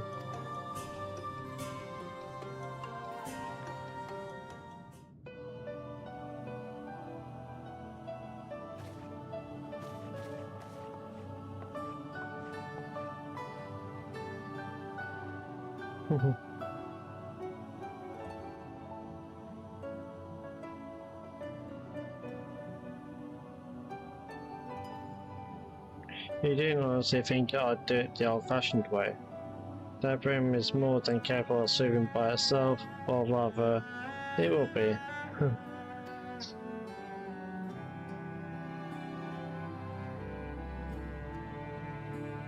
Time to rise, to swish and sweep. A tidy chamber you must keep. To this task you shall be bound, until no dust is to be found.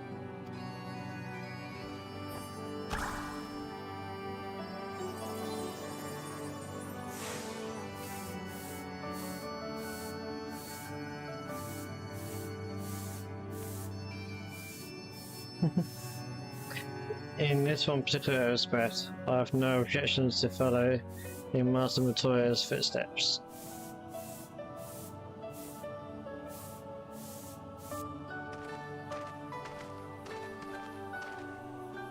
In the future, I may need you to remind me the pursuit of knowledge does not preclude other equally important duties, such as maintaining clean quarters for said pursuit.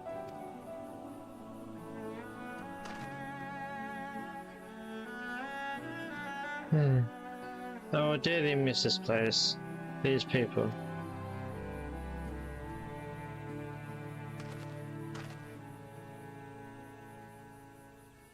No.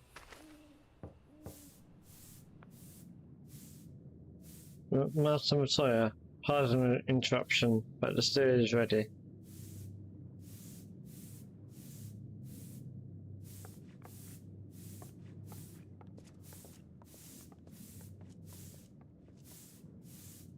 I suppose.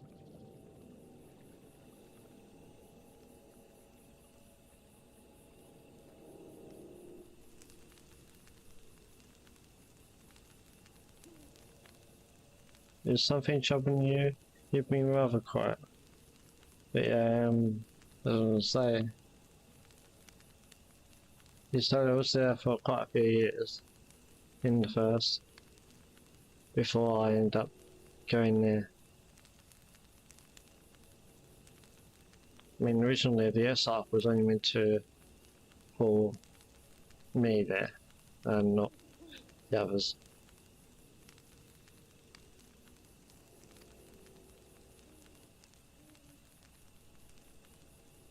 No, everything's fine, I assure you. It has been a long day, is all. I see. You sure? Thank goodness you're still here.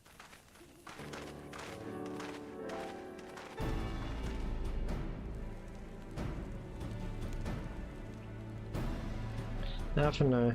I thought you were foreign Arbet.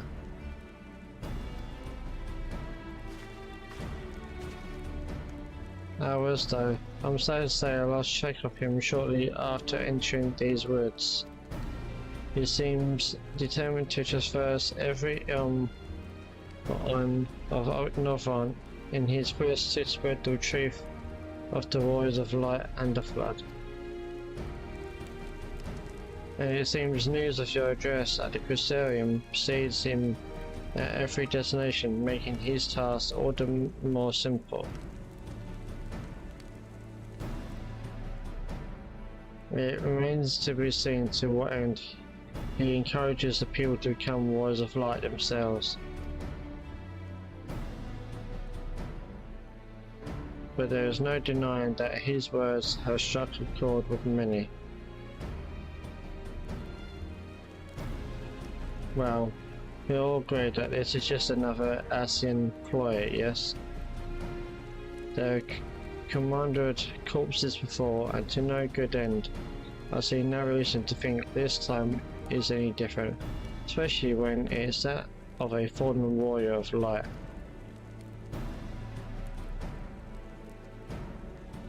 I doubt we'll learn more if we remain a step behind. His next destination is, in all likelihood, Silver. I say, are you certain you should be here? If you are concerned about Harit and the others, you needn't be.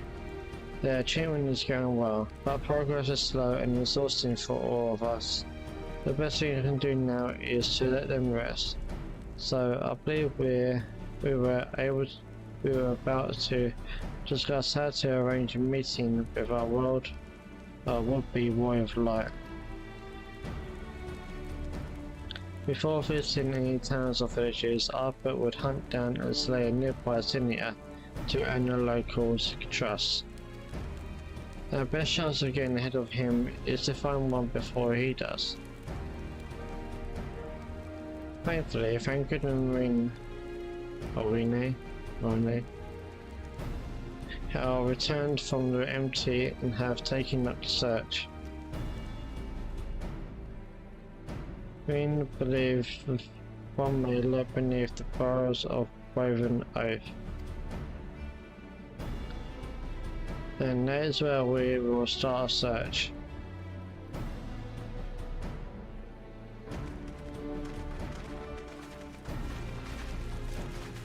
Master Matoya.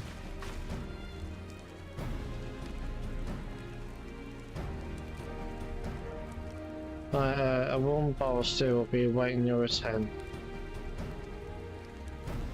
I look forward to it. Oh.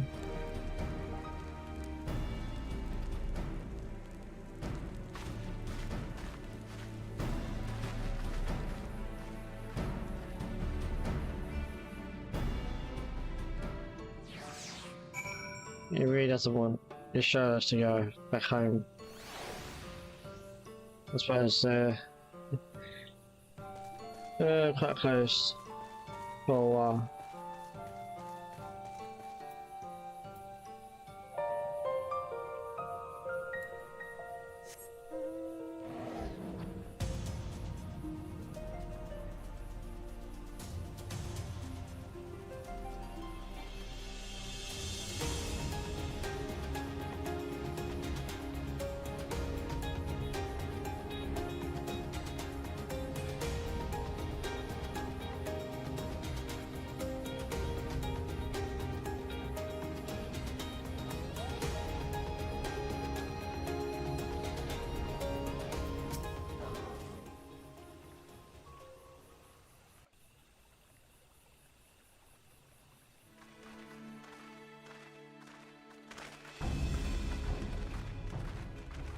If you were hoping to vent your frustrations on our Issa friend here, I can only apologize.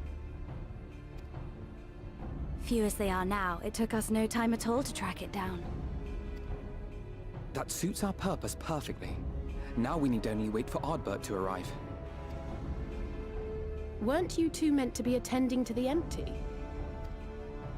We were, and are, but we can hardly ignore the rest of the world. So we thought we might see how things were coming along. From what we can gather, the answer is strangely. Right now, we think we can do more good here. It is heartening to have all present. Indeed. We will be glad of the additional hands should matters escalate.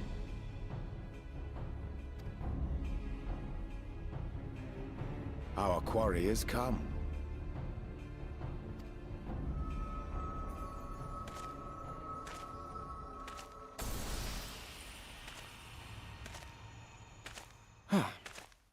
It seems I've lost this particular race.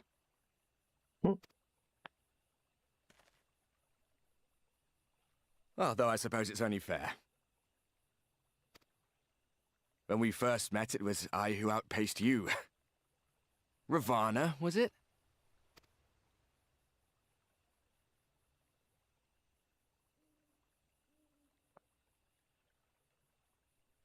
But where are my manners?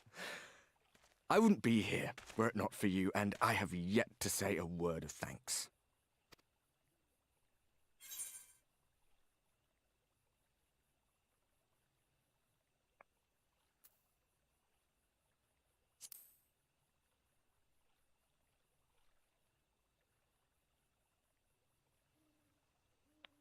Poor fellow.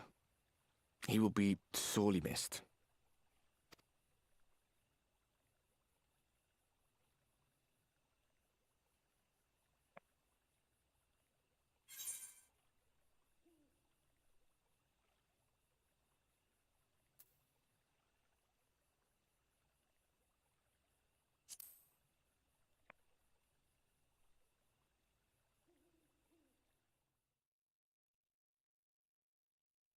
Very well. Let us forego this pretense. After all, it was never you that I needed to deceive.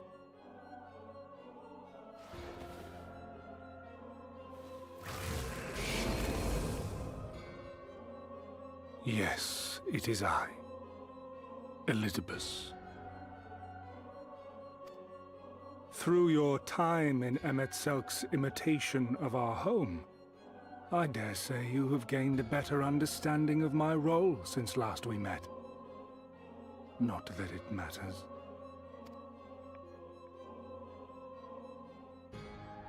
We understand your role, Emissary, but not your goal. What is it that you seek to achieve? I seek to enact the will of the Convocation, of course. If it helps you to think of me as but another Ascian, no different in nature or purpose from the rest, you are welcome to do so. Once, I would have said your goal was destruction alone. Now I understand that you fight for something you love, just as we do. Yet though we seem doomed to clash, I bid you consider Emmett Selk's final words. Remember that we once lived, he said. Had he not seen some glimmer of hope in our kind, I do not believe he would have spoken thus.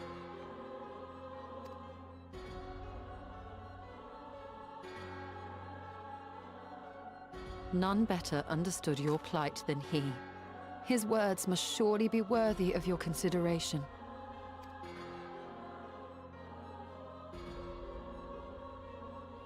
Emmett Selk.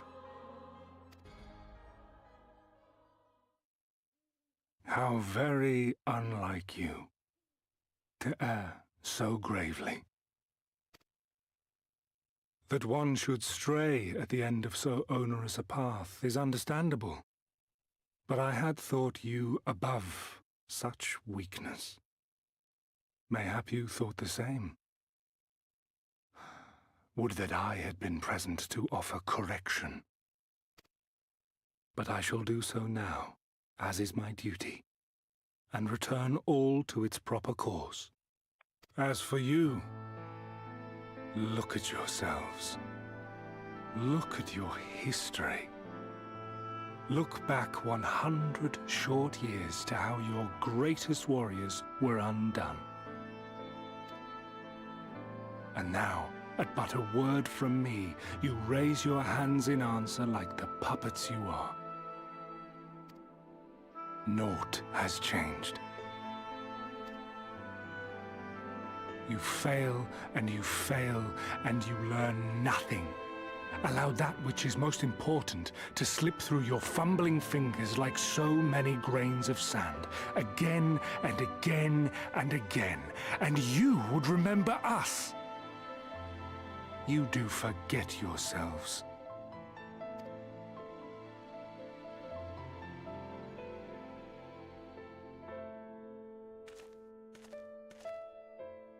There is no common ground to be found between you and I, nor do I require any. I have my duty. Wait!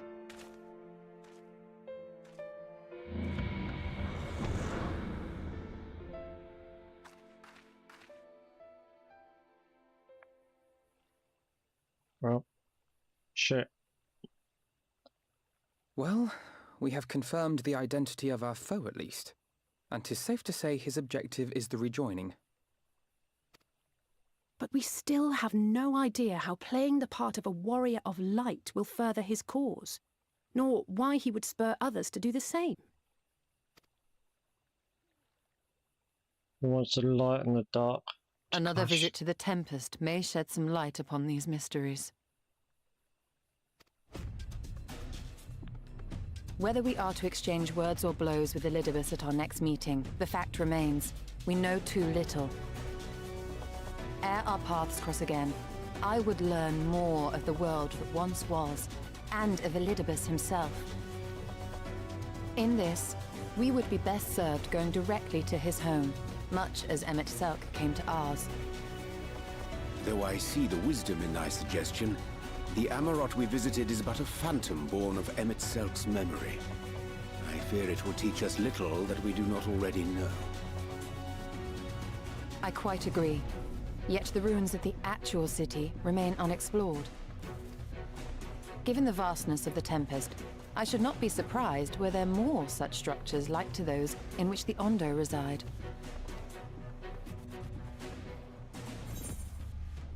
If there's ought to be land I want to know, we'll want of a better option, as long as you don't make me do it in your shows.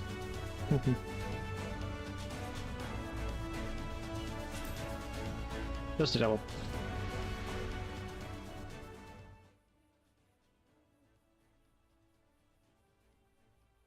Keep that up and I'll send you to bed without supper.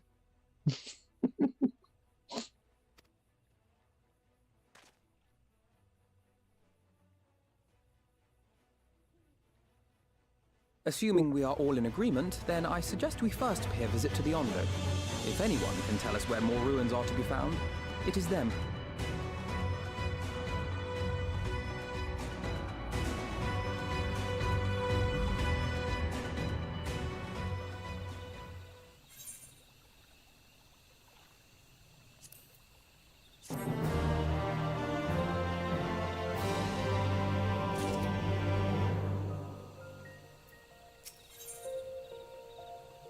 Finally. Oh no, 500. Damn.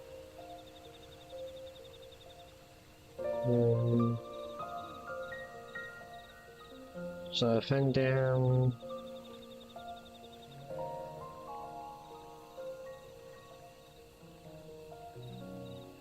So aiming, hitting, casting. We want fending, obviously. That'll be for our both Dark Knight and our future paladin.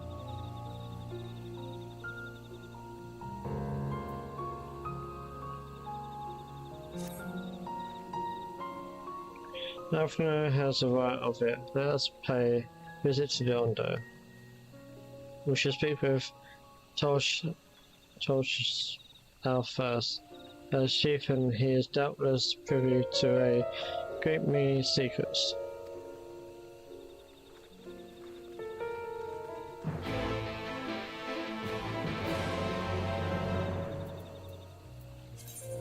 Yeah, because I'm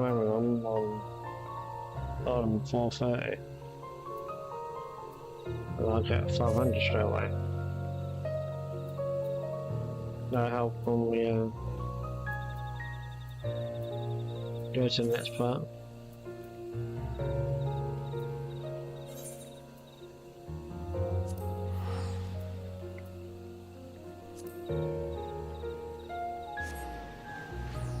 I think this is where there might be a dungeon.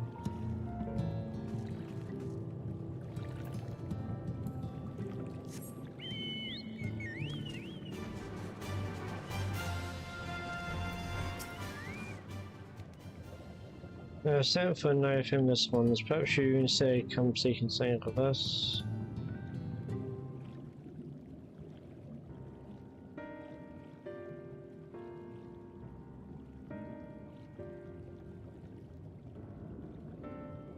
Ruins which your kind have yet to explore. I see. I know of one such place, alas, under these circumstances, I am afraid we can spare none to guide you there. And what circumstances are these? Rather than hunt for their own meals, the Benefits have privileged our stores of minery liver. They must be replenished with haste. The Benefits, a particularly violent tribe of Ondo, if I recall. A band of blossom feeders, we all lost much in the flood, but while others worked to rebuild, they resort to thievery and murder. Revenge, they call it, when they pry open your kind, but do not be fooled. When they prey upon your kind, but do not be fooled, they care not who they harm. With that, we had the warriors who changed them. It is not the first time they have stolen from us, but there is no resource more precious than liver.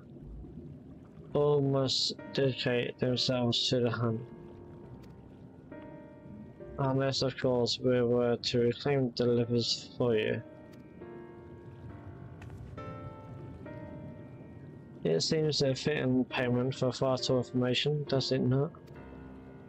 Moreover, one could argue that by employing Bismarck to reach these depths, thereby driving back the wars. We are in part responsible for the deeds of those driven to desperate ends by the changing climes. One good turn and all that. You're saying you can't leave them like this. Could we not simply hunt minery ourselves? Let's hit the middle one. I thought you might say that. You've never been one to miss an opportunity to help. Reclaiming the stores, it is then.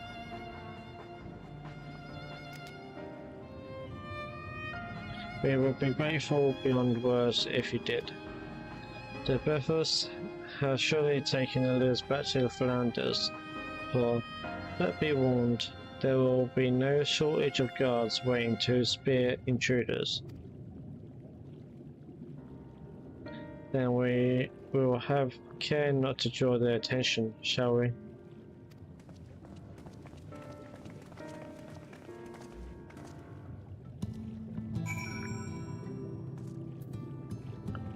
How far?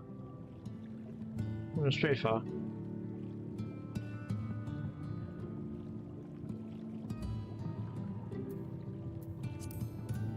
But it's underwater.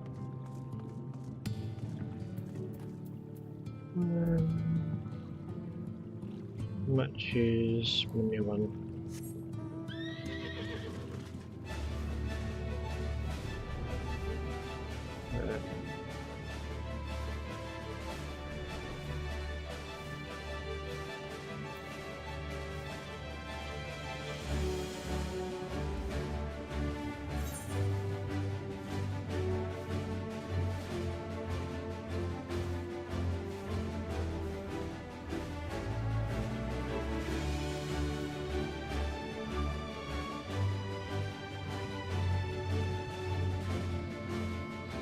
Oh yeah, we're actually underwater.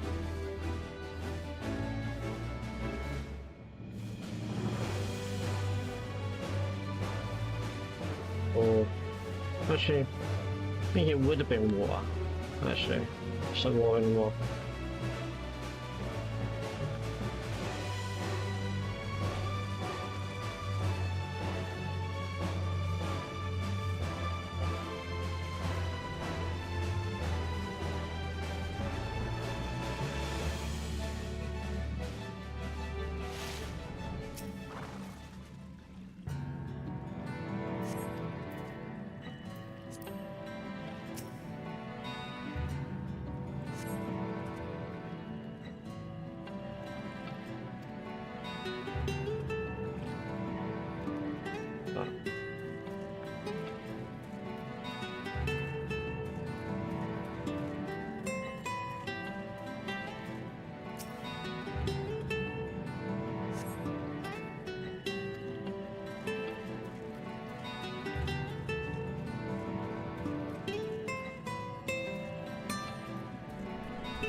So we went in.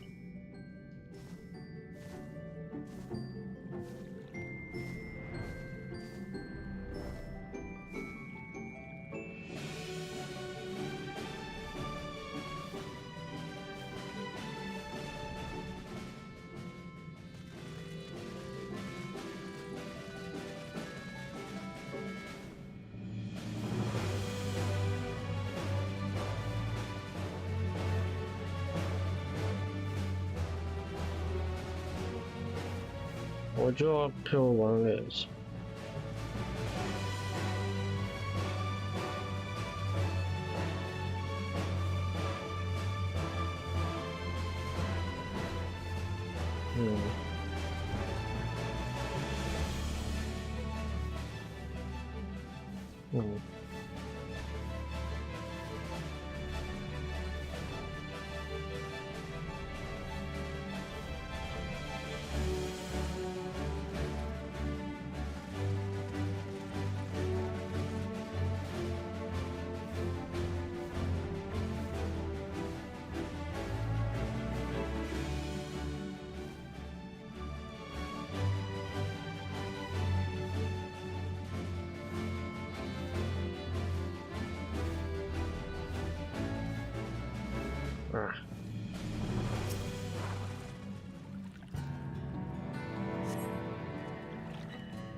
Yep.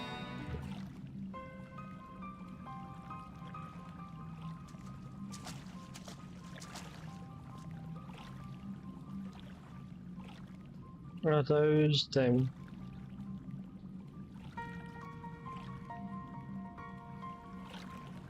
Actually, I deduced this already, but it seems that Memphis have been raiding collusion storehouses as well as those of the Yonder.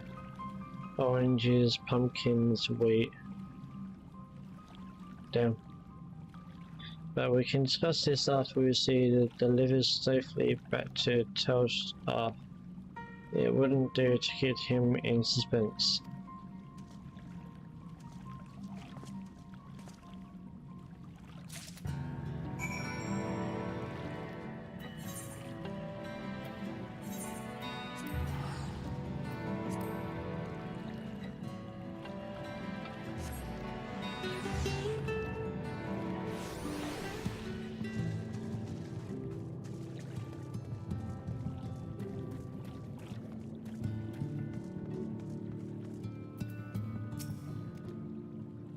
And we'll leave to see you unspared.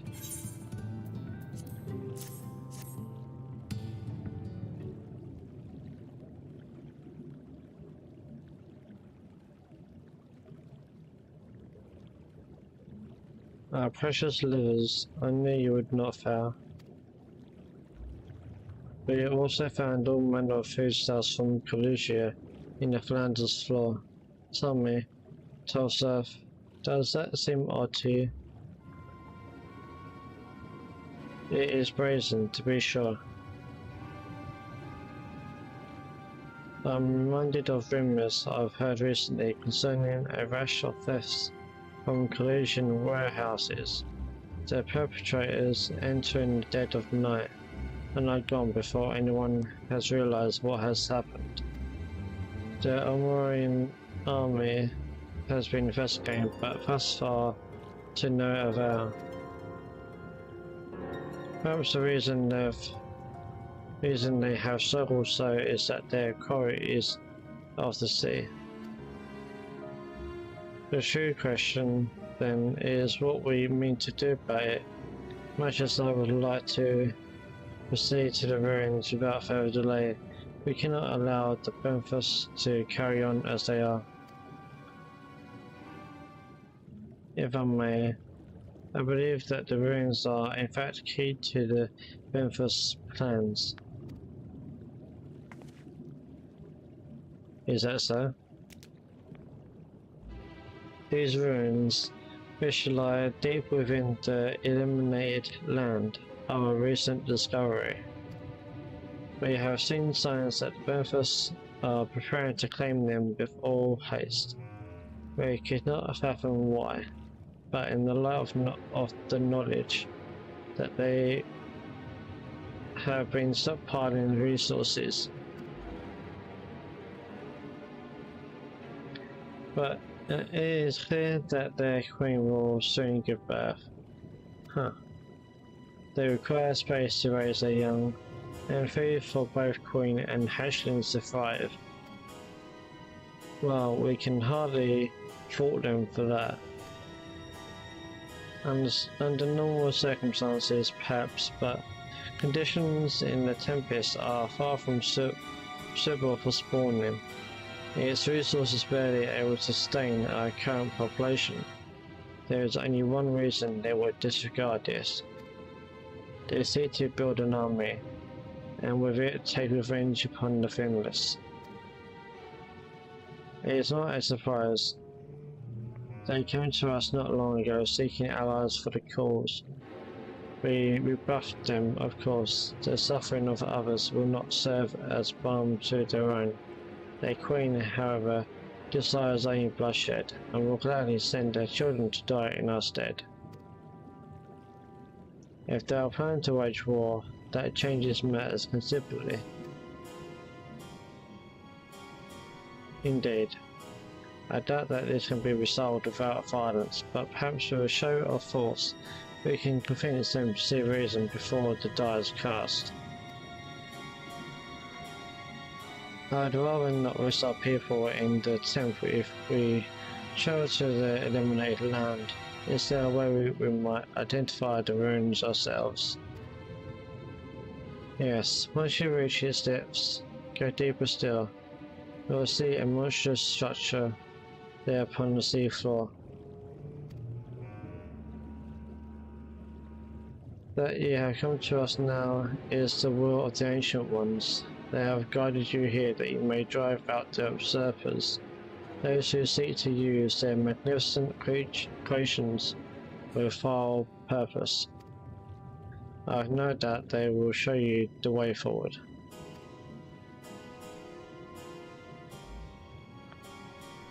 I'm afraid that the dead do not speak quite so clearly. Nevertheless, we shall try not to disappoint. If what we seek lies deeper still, beyond Amura, I will call upon the assistance of another. It's trying to get a vending piece.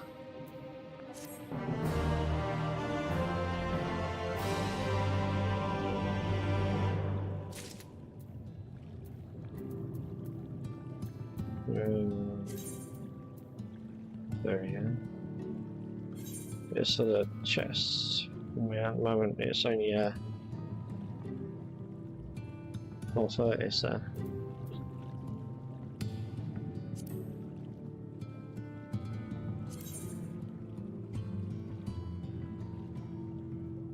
So this is oh wait, this is accessories.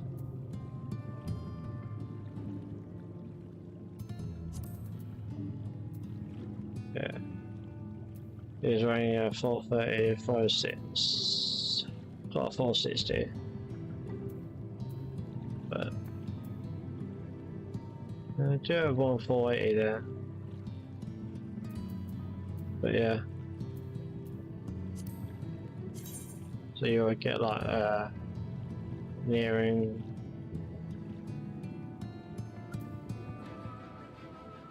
You actually get all of them. Okay.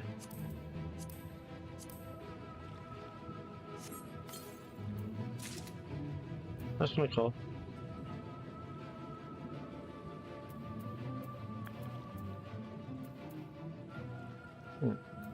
It's interesting.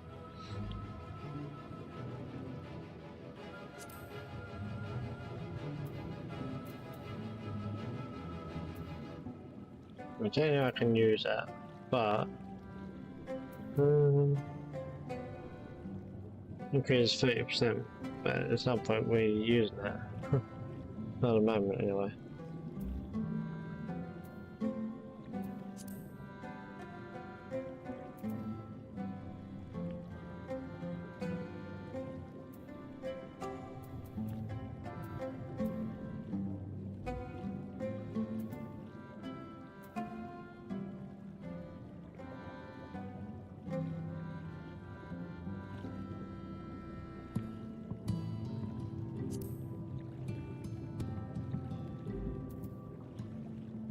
So where you can lock this?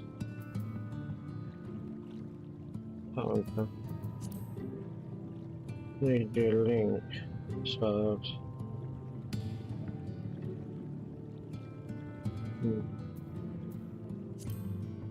well, I'll click it anyway. This will up my stats a bit. And my current strength is 4,571.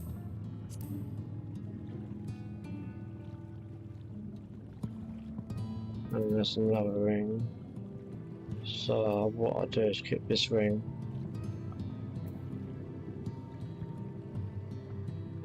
So I don't need that one.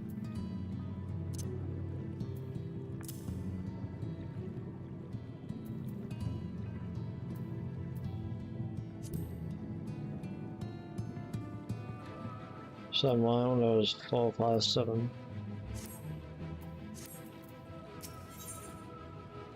So we now get Tyria down. I'm level 420. Our course have been decided to pursue it. We must needs beseech the aid of a friend. I speak of Bismarck.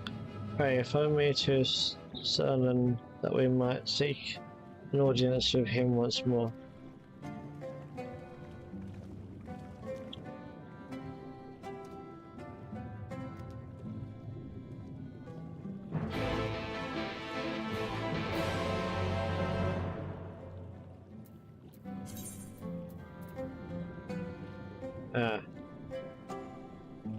Back there again. I think that's the only quickest way. Back there.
From here we press onward to the Isle Camp.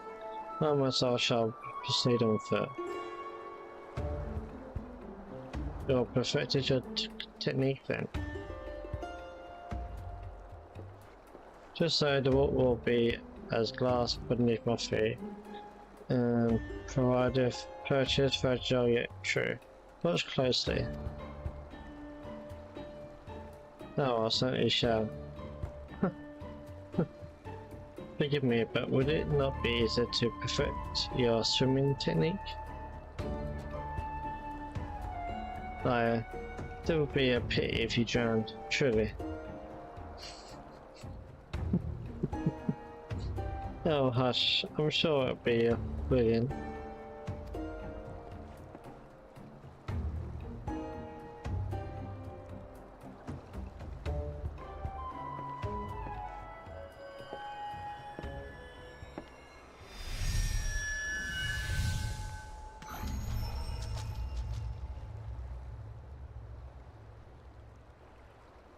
He's done it.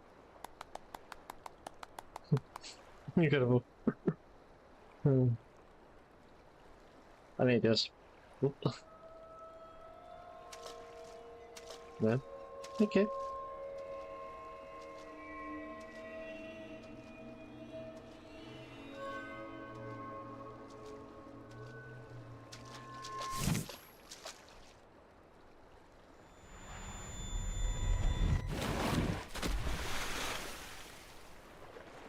Oh, Jay.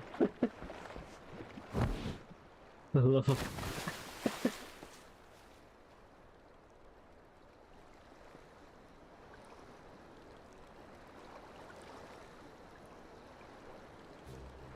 My apologies. The technique requires the pros focus and mine just lacking.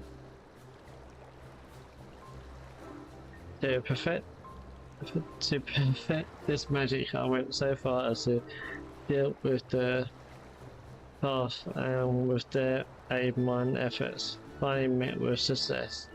Not a bit on a single occasion.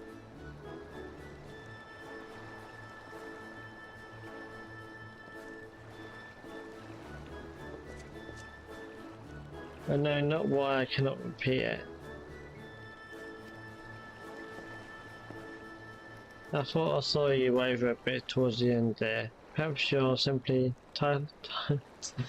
Simply tired?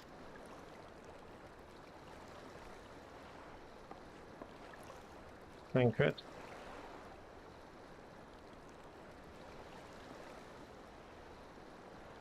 It's nothing to worry about. I need this spell. There may not be wires to go for in those swim just now. Yeah, I think it's because their bodies in the source are starting to deteriorate. Or disappear.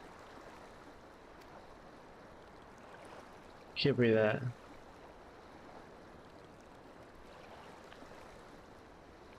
Hopefully we have an alternative, a wonderful little invention. I'm certain you'll agree.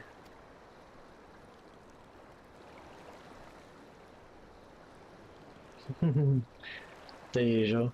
The boat. Simple.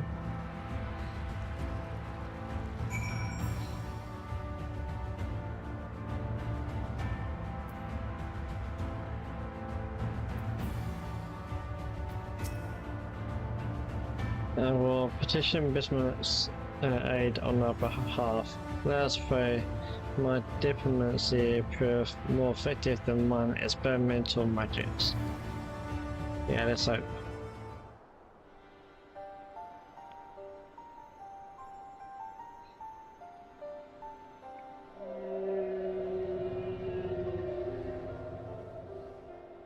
You speak with the voice of the king, lower neighbours. I will not deny you. As before, if you seek what sleeps beneath the sea, I will be your guide. Thy kindness is as boundless as the depths, serene one. Before we depart, however, I would ask a favour. After our last flight, I have found many creatures clinging to me. I am itchy. Remove them, and I will take you below. With all haste shall it be done.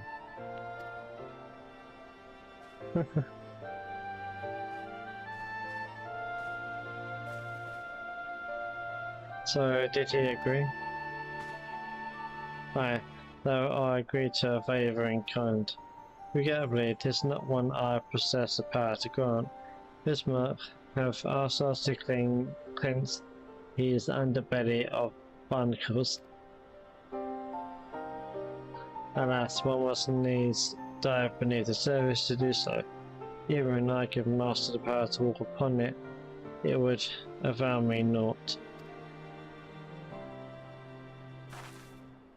Oh, for heaven's sake, is that all? Pluto and I are more than capable of that.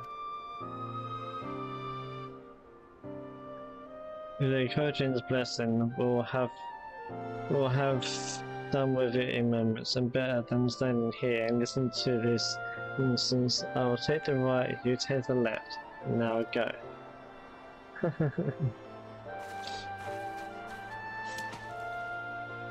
Dear. I am in your debt.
Yeah, well done.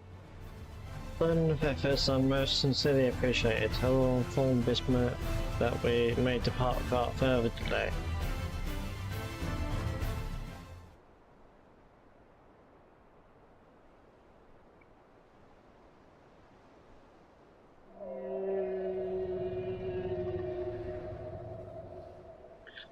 Much better, thank you, little neighbours. I remember a long time ago another did this favour for me. After the flood, when I chose a spot for my slumber, he came and made a home on my back. Ken was his name. When I grew itchy, I stirred, but he was not afraid. No, he asked me what was wrong. I told him of the creatures clinging on to my belly. He dove into the water. He helped me. He was my friend. Oh. He told me he wished to live in peace, away from his people and their wars. Yes, I understood. I treasured our time together, brief though it was, brief though it always is. But I remember him and how he laughed when we flew. I remember when he slept. I too slept that day, many days since. But the light fades and the darkness returns. Ken sleeps, but in memory he laughs, and together we fly. And I am here.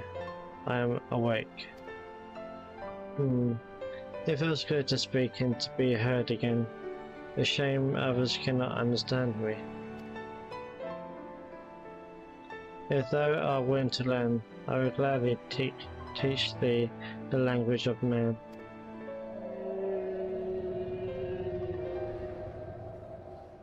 Thank you, little friend, but it is time I grant you your request.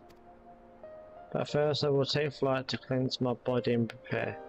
The dive will be swift, and I would not have you struck by errant debris.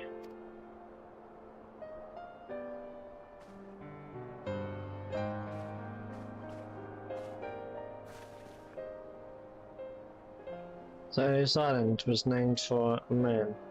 How easily the past is forgotten. He passed not even 100 years ago, yet the truth has slipped from history, like so many grains of sand.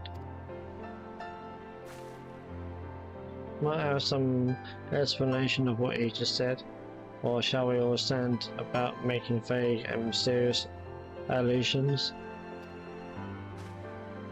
Well, he maketh ready to deliver us unto our destination.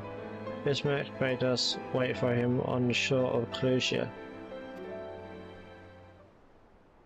That's all. I felt as though there was more to it.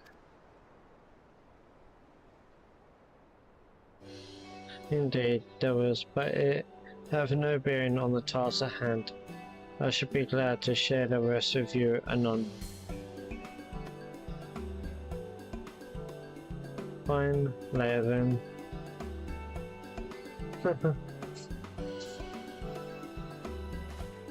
If Bismarck requires time to prepare, might I suggest a short respite for Oriandre and Banquet in particular?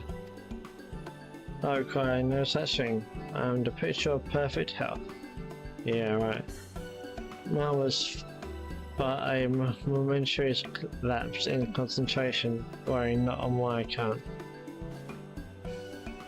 You mustn't push yourselves so, please rest for me. Oh. Oh, alright if you insist.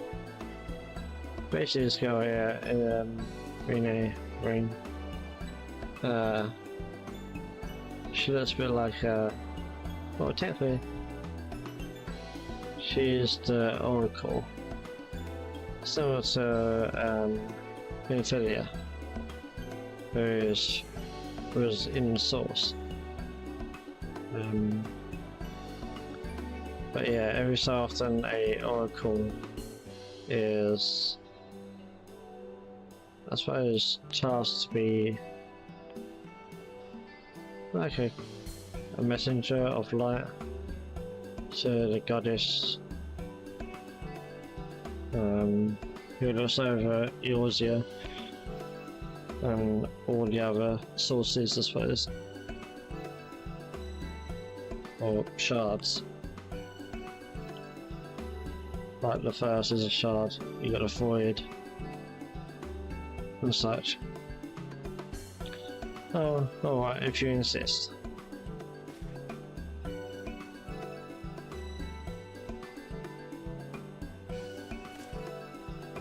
You too, Crusoe. You've been running yourself raised. Raised or ragged? That's ragged. Yes, ma'am.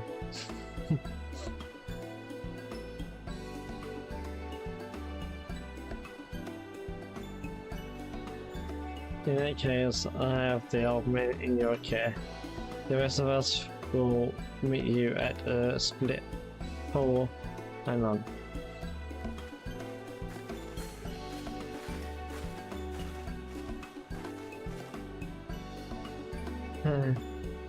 Fire's never let show. When she realizes she's struck a nerve, she remembers.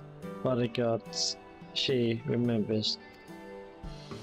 In any case, we must be made to rest. I know a place in Solon that's better for it than most. Come with me. To the nightclub.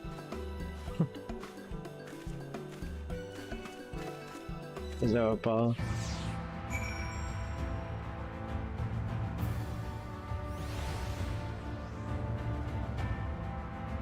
Well, kinda, I guess. May as well have a seat. We wouldn't want our elderly needs to give out.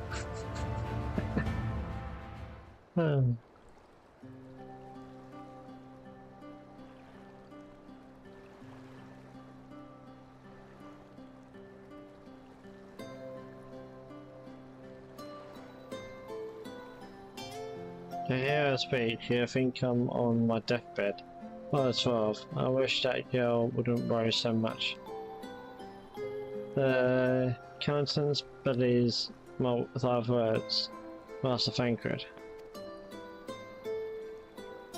I'm sure I don't know what you mean. Let the record show that I am here under protest.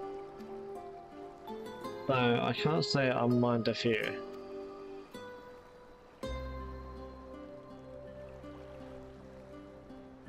He's pretty, I suppose. And if the abundance of anglers is any indication, even an amateur might land an impressive catch. Shall we try our hands and help someone quickly?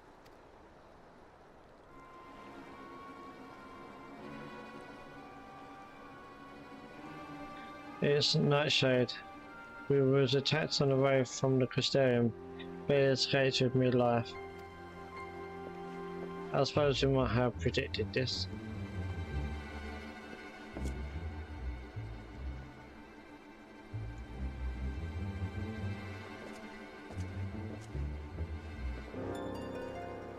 You mean you will help for free? For thank you. If I recall correctly, Nightshade is a local band of outlaws. I doubt they'll trouble us over much, no more than they already have, by interrupting our relaxation at any rate.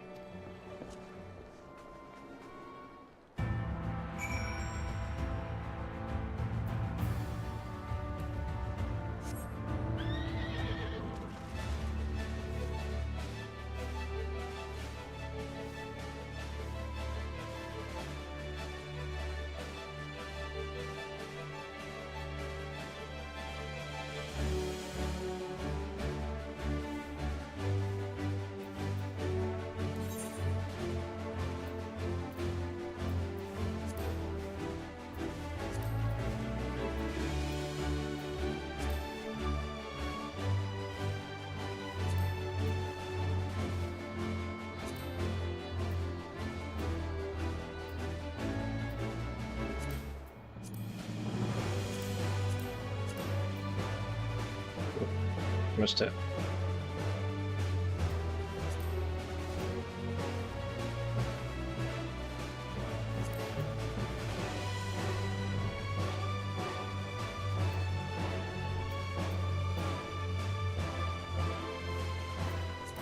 Wait, is that what I think it is? It's one of the marks.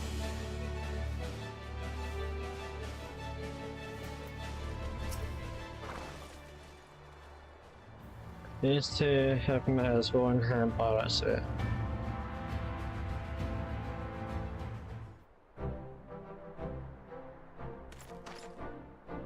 I will not forget his kindness, maybe we'll meet again.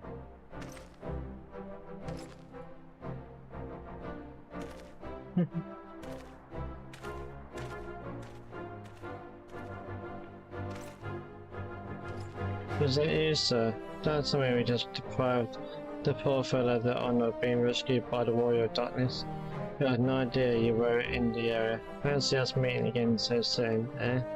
Why, I believe I even recognise your companion. Ah yes, from the infirmary. You had a message for the Crystal Exarch. Did you know? It's good to see you back on your feet. On patrol, no less. No, it's nothing as visual as all that. Strictly speaking, we're off duty, but as we had a free moment, we thought we'd give a few of the less traveled roads a look. The guy doesn't have enough hands to patrol them regularly, you see. That's admirable. There are few so devoted to their duty in Lakeland or beyond.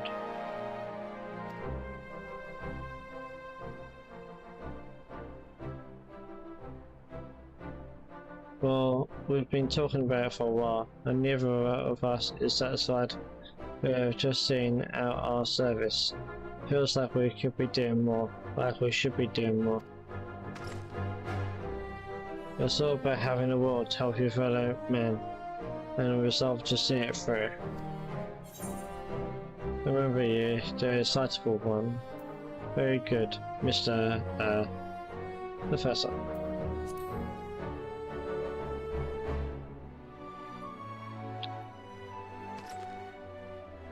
Sorry, sir. I got a bit overexcited the other day. Can't get my words out. The name's Bernard, sir. I'm with the guard, but I don't just want to protect Lakeland. I want to protect the lot. Just like the Warriors of Light. Sadly, our duties prevent us from venturing too far from our own little corner of Northern. What we have realized to do here is travel to better ourselves and get where the need is greatest.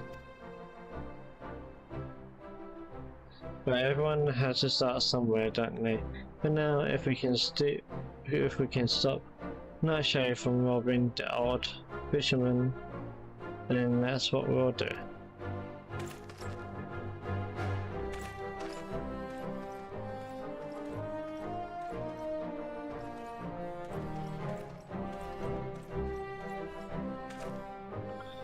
Well, future heroes of the first, do you think?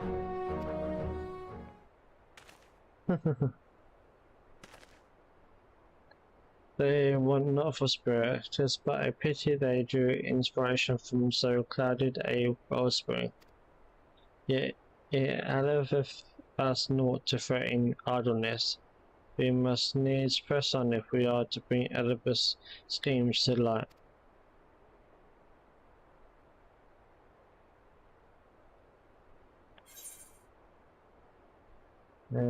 Dark hit, critical hit, determination.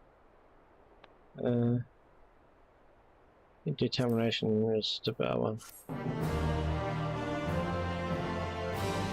Because that's like pure damage output.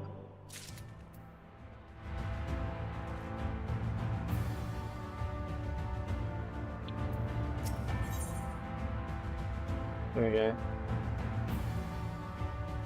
I'll be right back.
I'm back.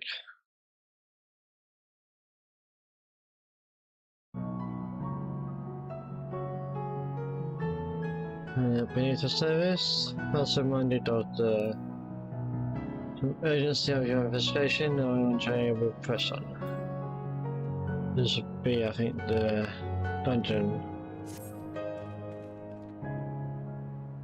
Though this part was cut short, I dare say we are all eager to avail ourselves of such knowledge as the ruins may hold. Aye, no doubt further contemplation of Elizabeth's machinations will be conducive to realization. We may as well make for the split hole now.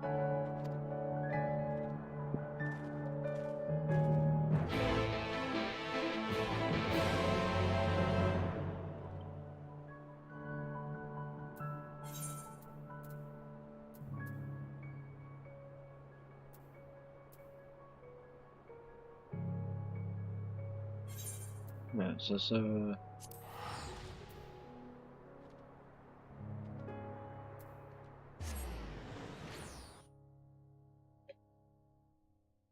Inclusia.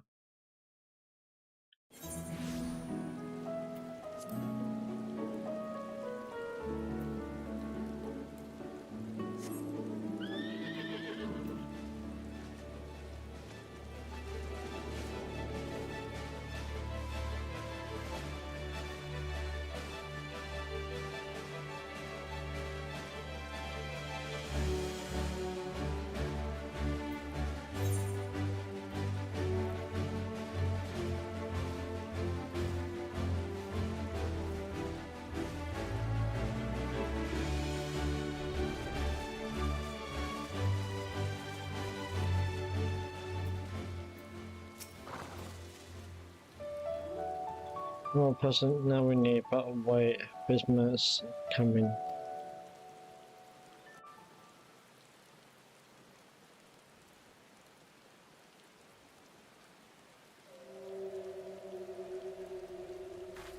Remember, he was a trial boss. This time, pre-make ready.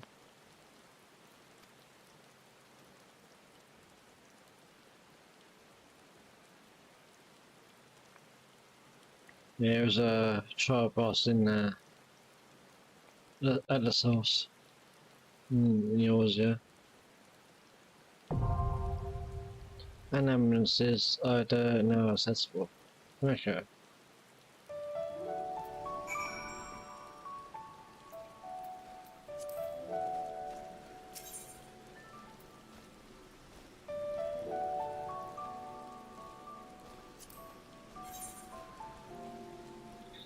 Why not? Where should I go for? My strength is yours. So it'd be a healer. As a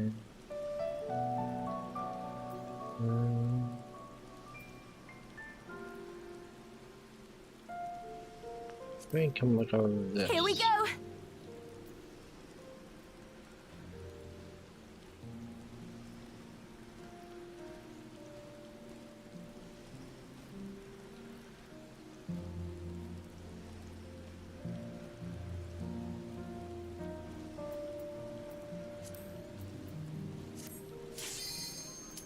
Okay.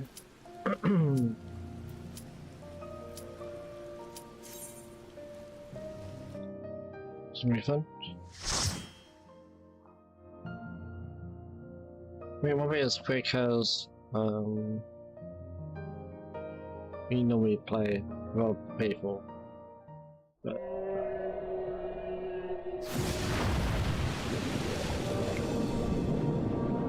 they should be able to play with NPCs instead of our people.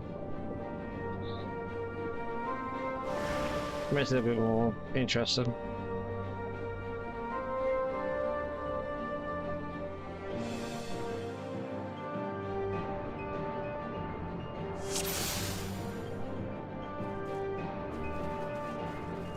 No, Fala es Lord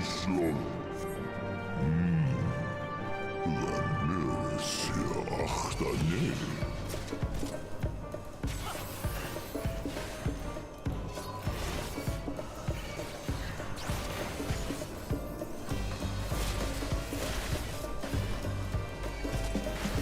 show you.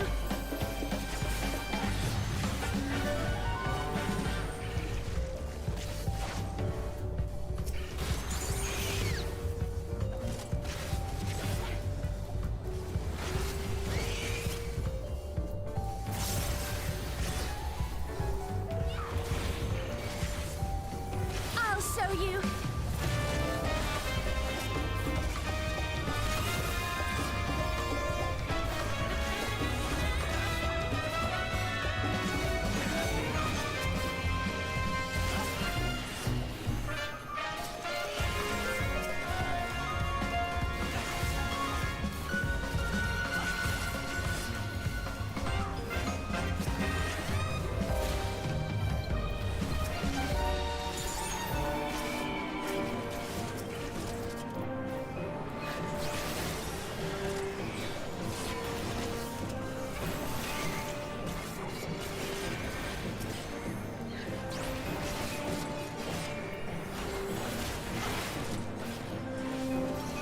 Take this.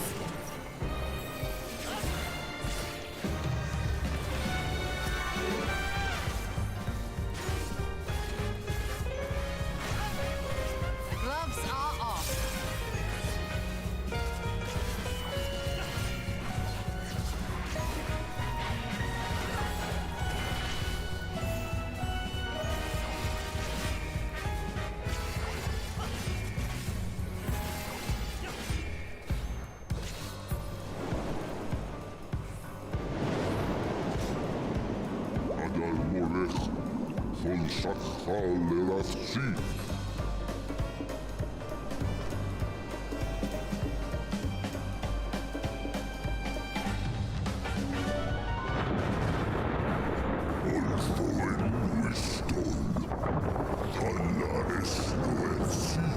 It was kind of cool, I must say. Very unique.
Alright. So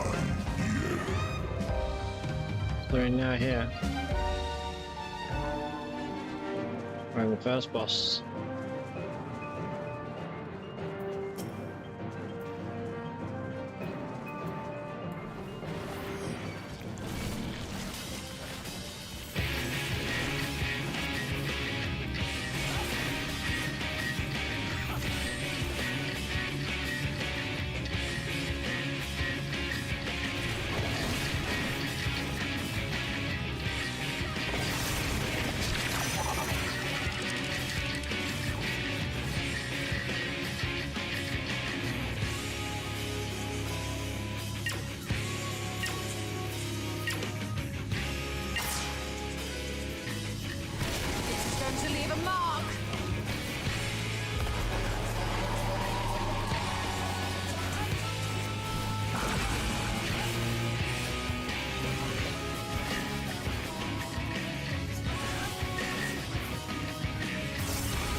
Leave the healing to me.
That went well. No one died.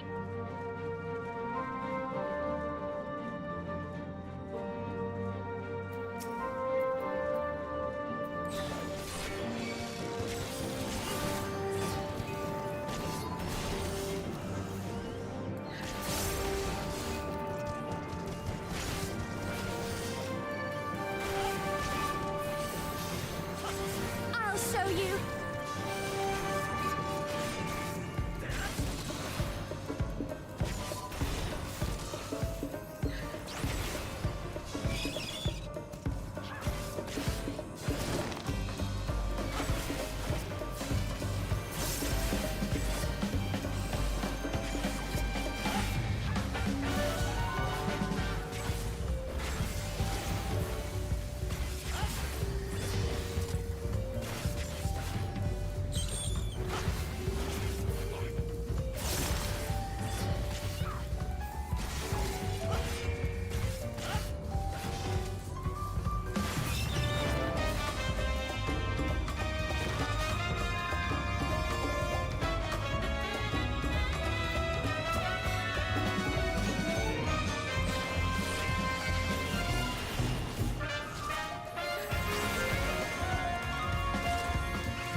hold back!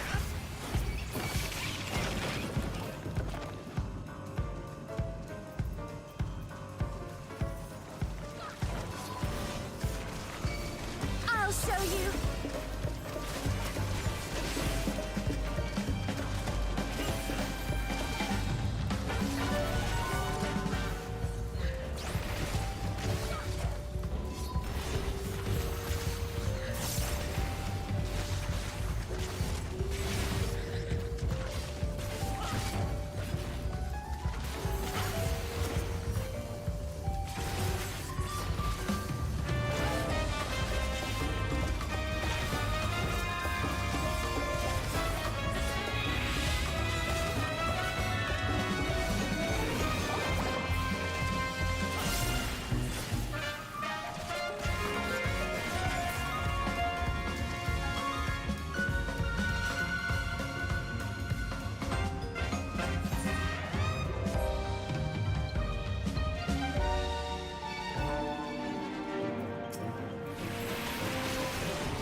There's bots.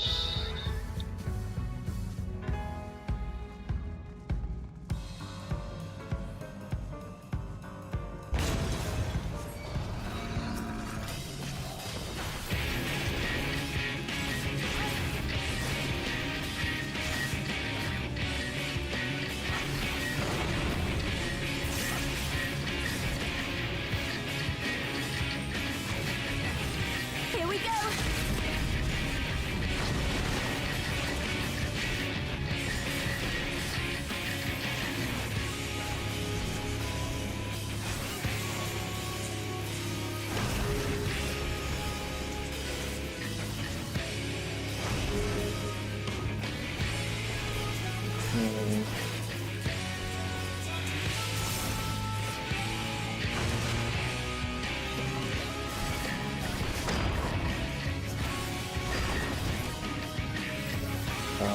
Okay.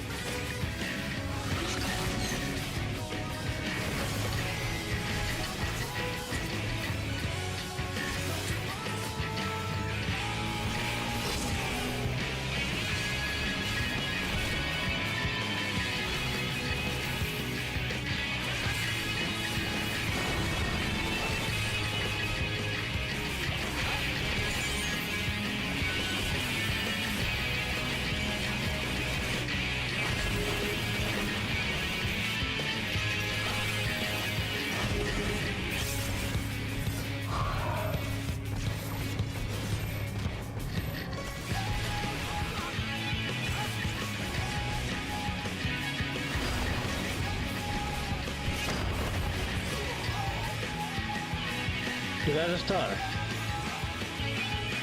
Yeah.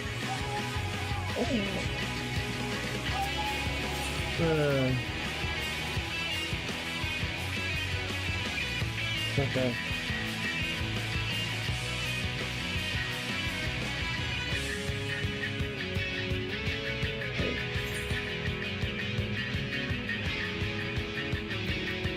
Did I not just go one all the way?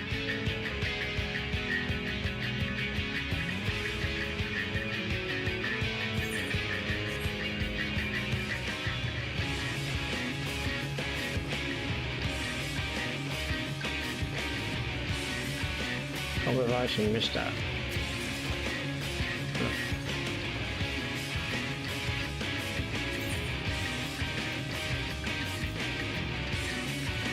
So this is level 4.5.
So, I just moved in.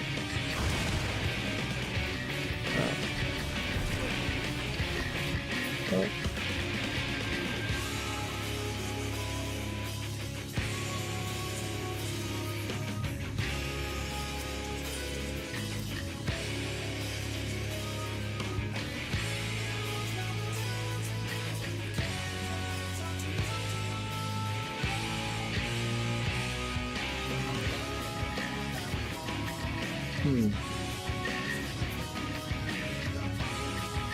Nothing.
me.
Hold back!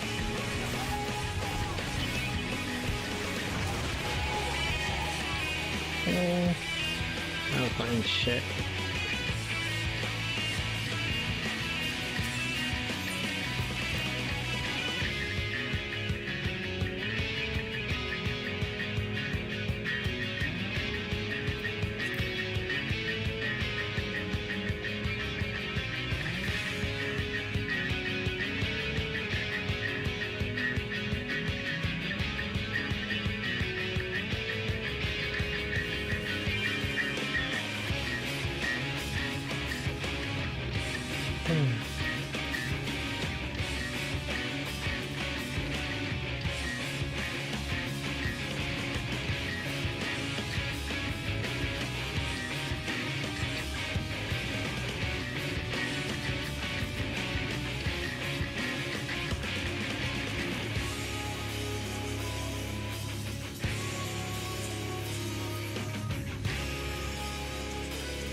Anyway, come.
hold back!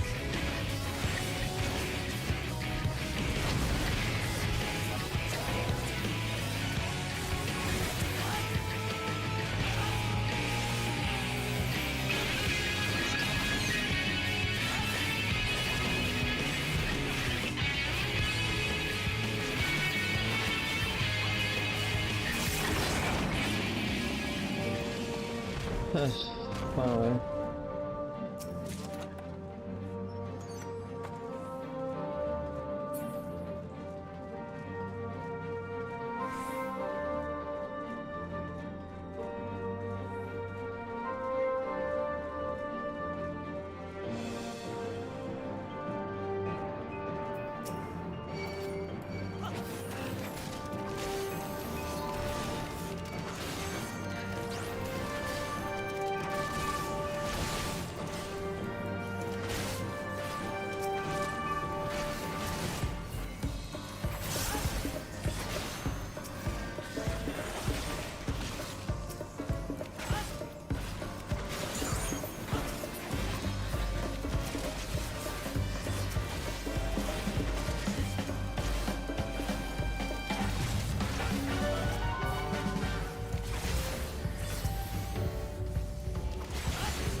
I'll show you.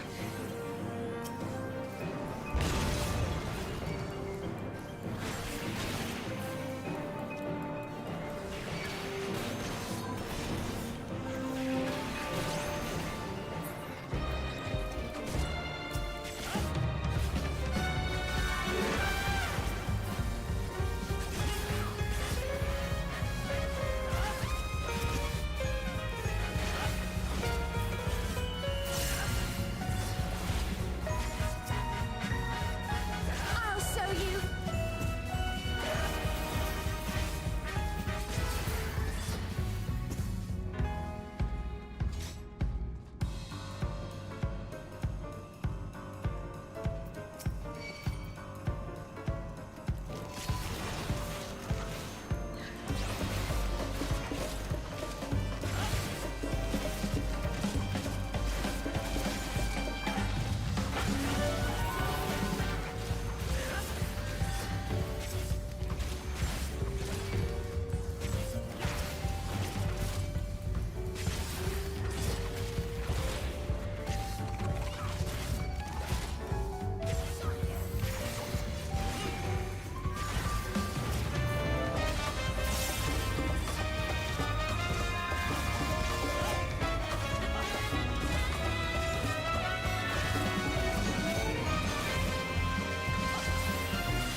This is going to leave a mark!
Fire blast.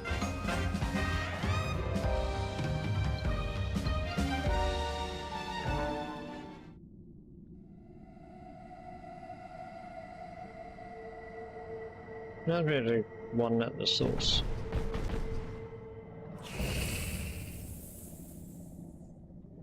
It must be something queen.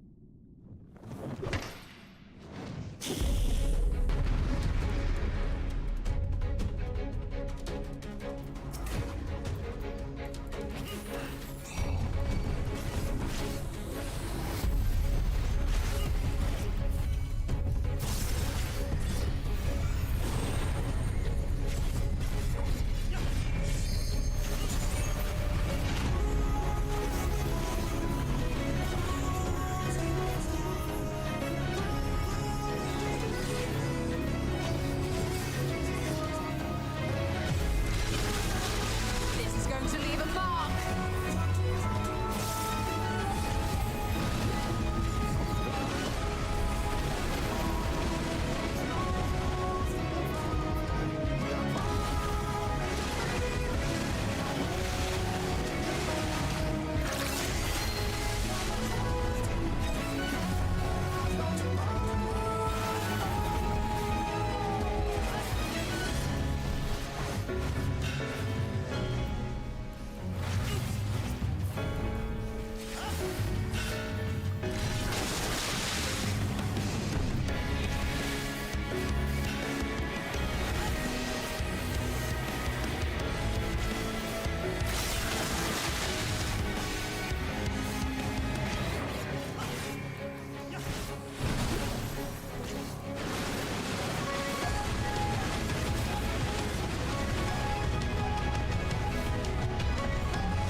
Leave the healing to me.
know.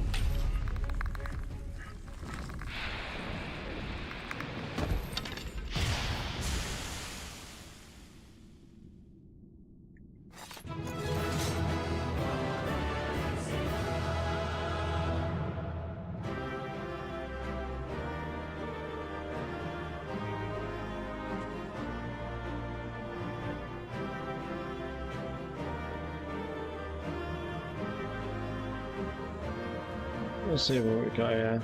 So far we got all this stuff, which can't even use. Healing, scouting.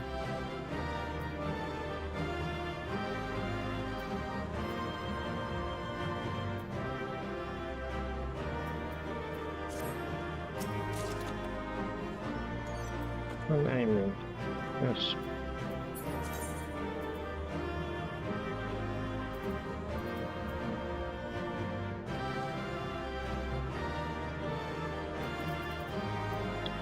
Let me start off with probably this.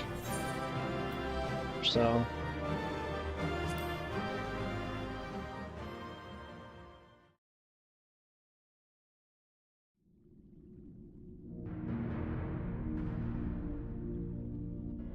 This structure must have served an important function. And here are yet more crystals. I too noted the crystal repository on the way. The Benthos seem to employ them in their spellcasting. In such vessels did the ancients preserve concepts, ideal forms to be drawn upon in the act of creation. That so great an abundance should reside here lendeth credence to Ishtola's conclusion. This facility held great significance.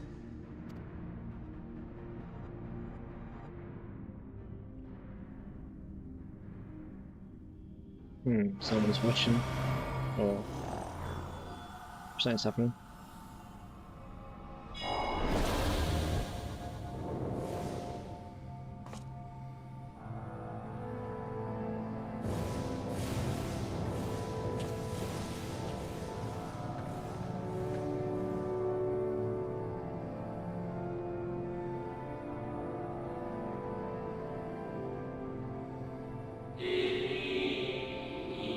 Thank you all for joining us at Undir in these most perilous of times. By the summoning of Zodiac have we been quite required, yet immutable as the laws he has woven may seem. They will not serve to foretell or restore our dome. Nay, should we continue down this path, our fate will be the same. I've said as much to the convocation, of course, but the stubborn fools turned a deaf ear to my warnings. I'd hoped that the defector at least was side of us, but I regret to report our overtures have gone unanswered. With tend your thoughts, Venet. Where you lead, we will follow.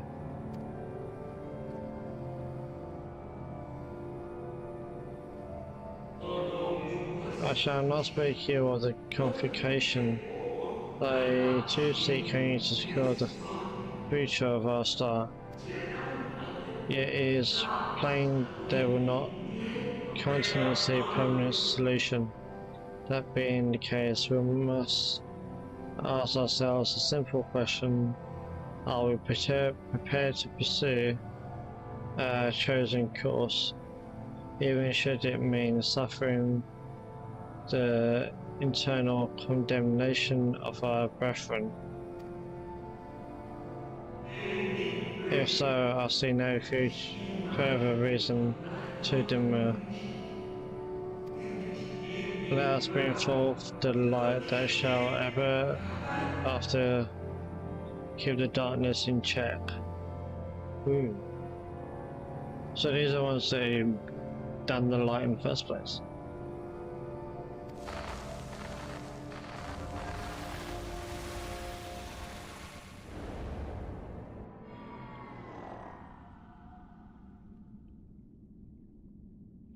So, it was they who first summoned Hydaelyn. That's what I mean. Yeah. Their discussion did seem to imply as much, yes. I cannot say I have ever heard of this Venar before. For a certainty, Emet-Selch never uttered the name, speak though he did of the schism which Zodiark's advent wrought upon mankind. Some were of the viewpoint that his power must needs be restrained, and to that end did they call forth she who would serve as his shackles. We now know that it was this Venar to whom they looked for leadership. And that this place, in all likelihood, served as their headquarters. The presence of such intimate records attests to that. I would hear what else they have to tell us. All of it.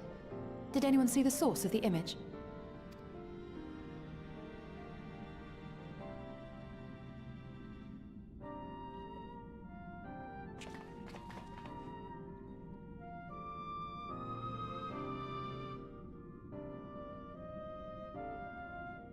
The device there? Then let us see what other secrets it holds.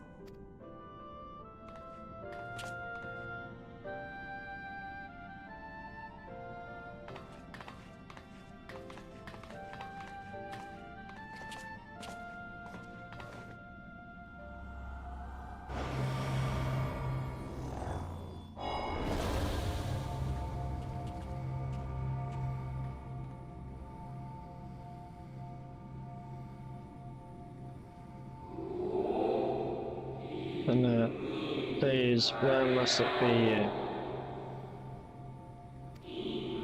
If I may speak plainly, I would sooner it were any other. You are our leader. None can take your place. You know as well as I that our fears for what I cause, far fewer than they who place their faith in Zodiark.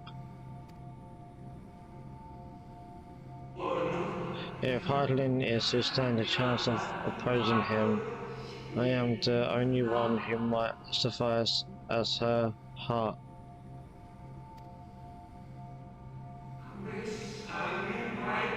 Rest assured, however, I shall not vanish from this world. The form I take shall ever remain my choice. Does that mean then this one might have been the Oracle? Minfilia? Or many Minfilias.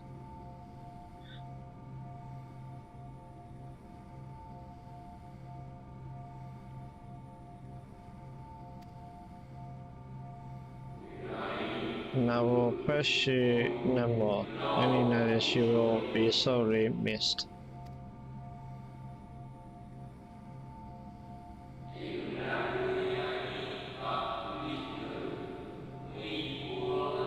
I wonder, is this how the convocation felt about Libius?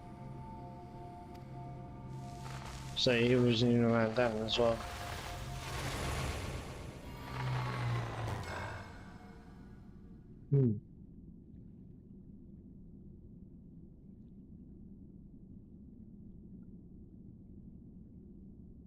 What?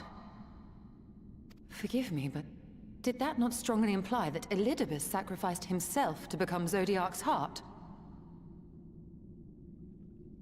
Shit. 7 hells.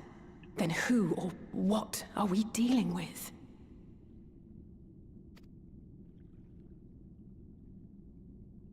Infinite also gave his heart to Hydaelyn.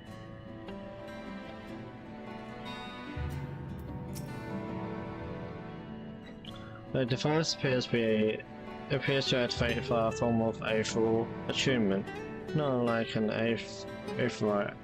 Beyond that, I can say little for certain, so that we should take this opportunity to see what other records it contains.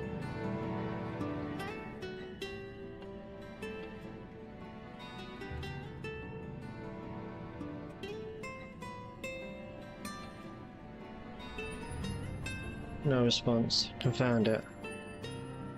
Oh, it's not lighting up, so it does make sense. If I may, my lady, their power did formerly emit a soft yet perceptible glow, that it doth so no longer may be taken a depletion of some essential energy within. Given how long it has lain dormant, I think it fortunate it functioned at all. That may be, but if we can't get to working, we'll be leaving with more questions than we've answered. That's true. The White Road emissary have ever named himself Elizabeth. Yet, if the shade spoke true, Elizabeth ceased to be ere even the Sundering came to pass.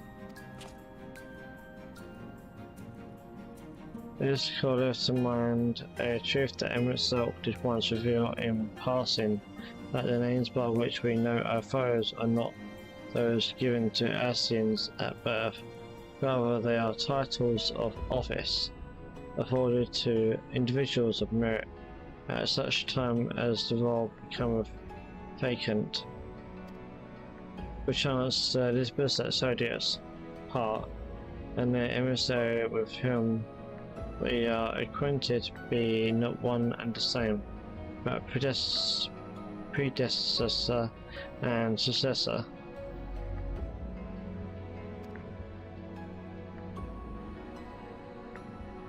Wait, I'm confused now.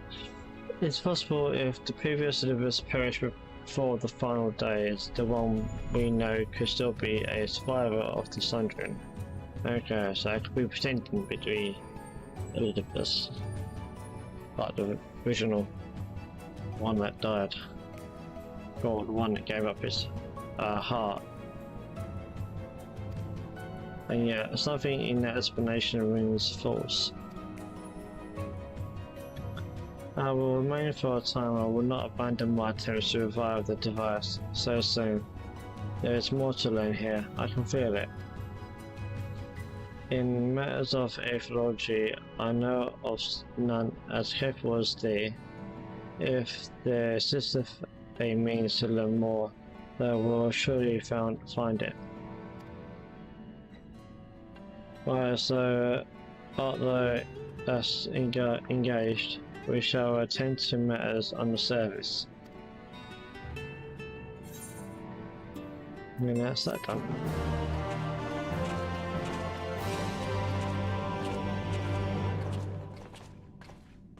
We're now to the playing of NPC avatars to make use of the feature. Yep.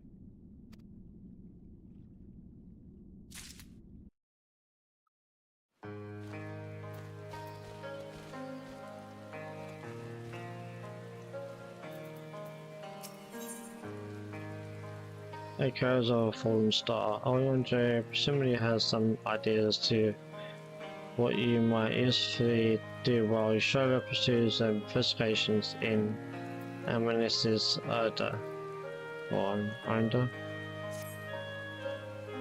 Here we uncover Elizabeth's true origins. We may yet come to understand his designs. To that end, the Sherlock must needs be afforded as much time as she doth require to complete her investigation. To that extent that such things are within our control, yes. Speaking of which, perhaps we might travel the site for news of his progress with the spirit vessel.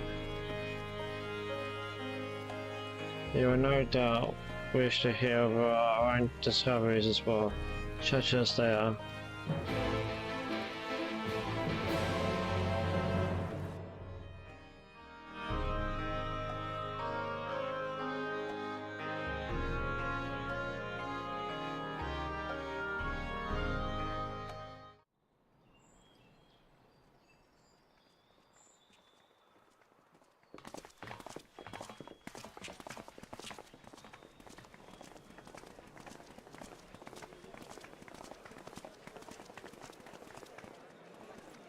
Dare I ask what's going on?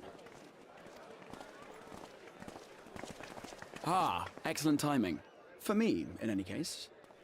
We have a problem. The vast majority of those gathered here are presently in the employ of the Guard or else one of the facets, and no longer wish to be so. In principle, all are free to change vocation at any time, but a city does require a certain number of people in these positions if it is to continue to function. For the moment, I have asked them to postpone their resignation until such time as replacements can be found. As you may have surmised, we have the Warrior of Light to thank for this. It's you! The Warrior of Darkness!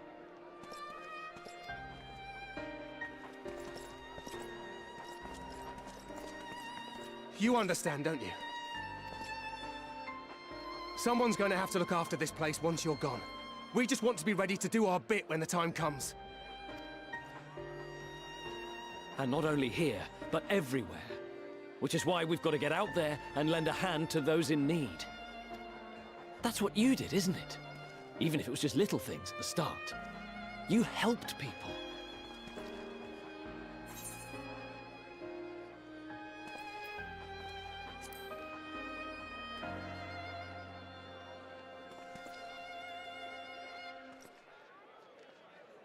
And we're trying to do the same. We may have our sky back, but there's no shortage of people who still need help.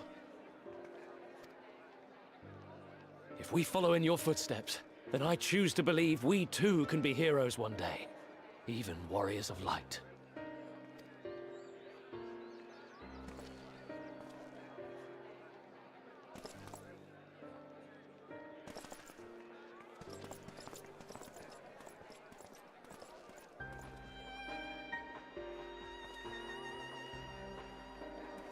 What are we to say to that? We can hardly tell them they are mistaken. They seek but to do good, as you have.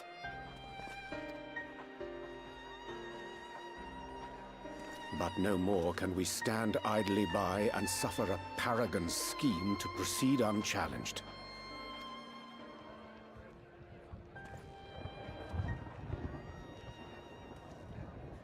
It doesn't sound very good.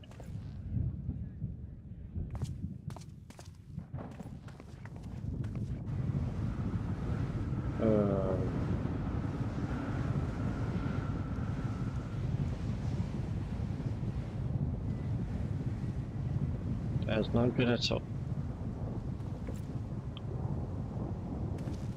What's happening to the sky? Shit. Yes.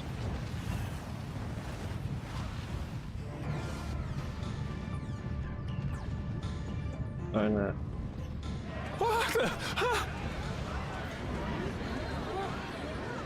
It's a repaint. Wicked White.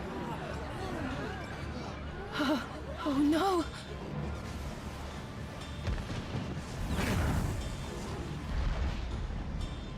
By the 12.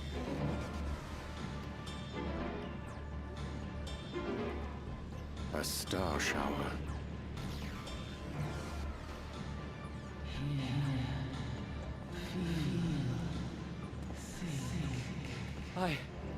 I hear a voice. You and all? And why does it feel like it's inside my head? Hear? Feel? Think? I hear it. Me too. Did I not tell you, my friends? You are warriors of light! Seriously?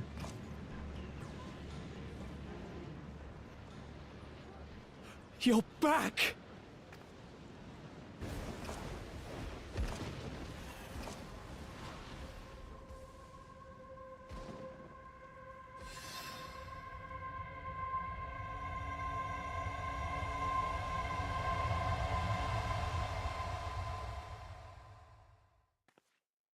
What just happened?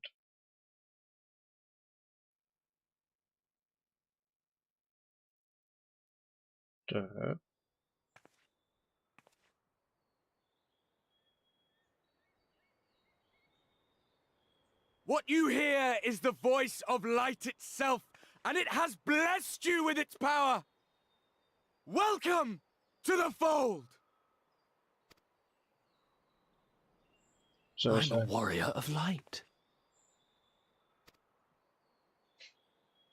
I've been chosen? Can it be? No. Me, a hero?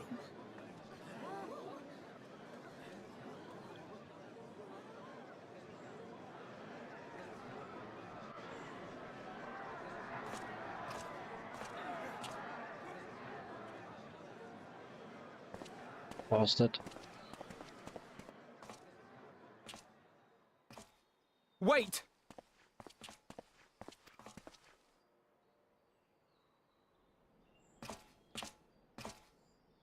The falling stars, were they your doing? And why do you need warriors of light? What, am I to reveal my plans simply because you asked? Nay, I think not. Though the stars, I acknowledge mine. A convenient illusion, apt to awaken what little is left of the power that once resided in your sundered souls.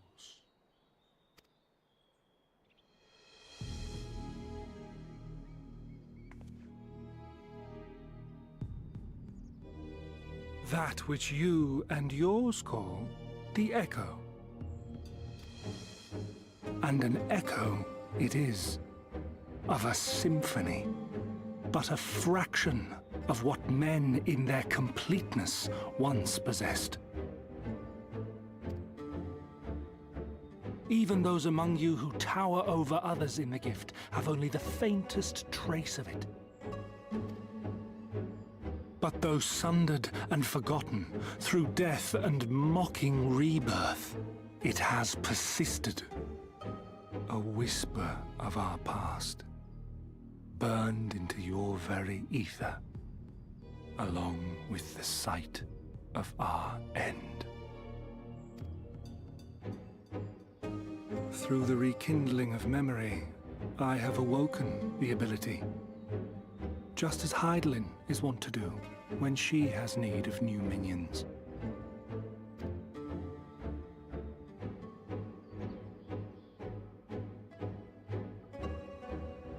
So he wants minions Echo of... has ever been thought a gift from Hydaelyn, a boon granted solely to her chosen.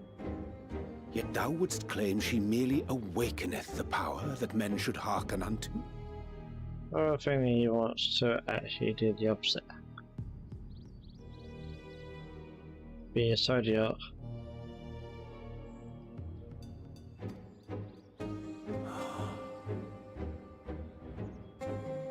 Her voice.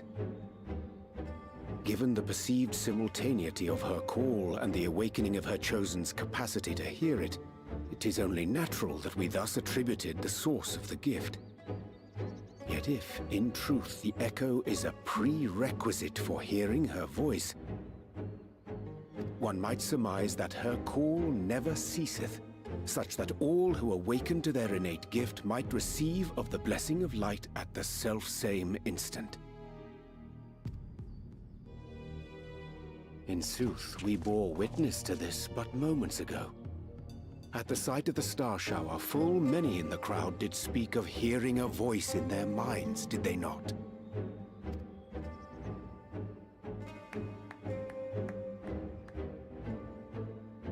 Just so. And whenever Hydaelyn has need of new servants, she is quick to pluck comets from the heavens or create illusions of the same.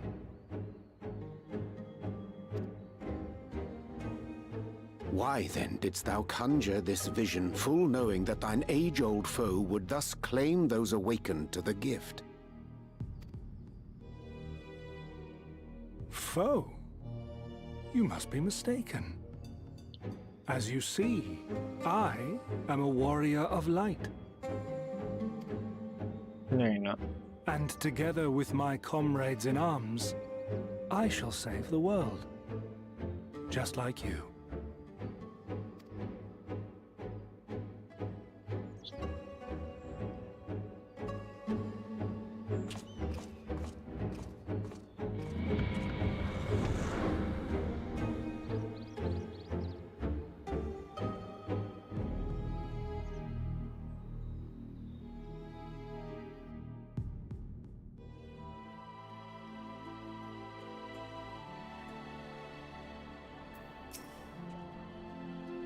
The more Elizabeth reveals, the less I understand, but that he has made a fine mess of things is plain.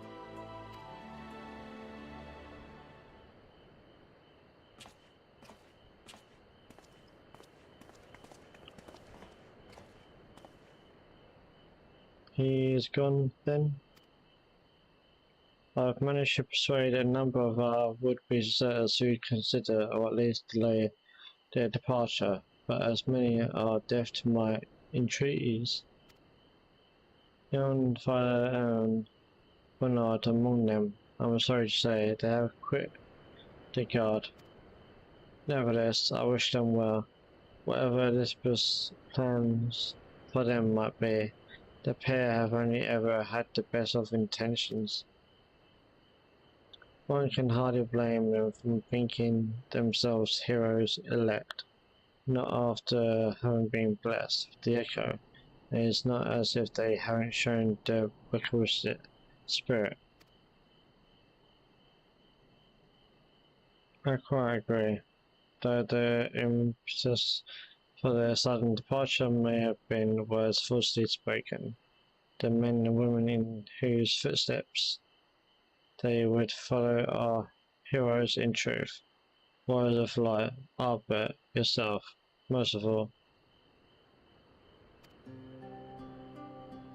And so I would ask a favour you, speak with them ere they embark on their journey, and furnish them with what wisdom you can. They'll set off for the Amara launch, but you should still be able to catch them if you leave now. Worth the effort, I say. If I recall correctly, the elder Seasier took the time to usher you out into the wider world many moons ago. I think that comparison rather flatters, but then Bernard. But the point still stands, they would doubtless be greatly encouraged were the warrior of darkness himself to see them off. If thou art willing, our privy go, thou mayest safely leave the task of unfolding that which did transpire animus to us.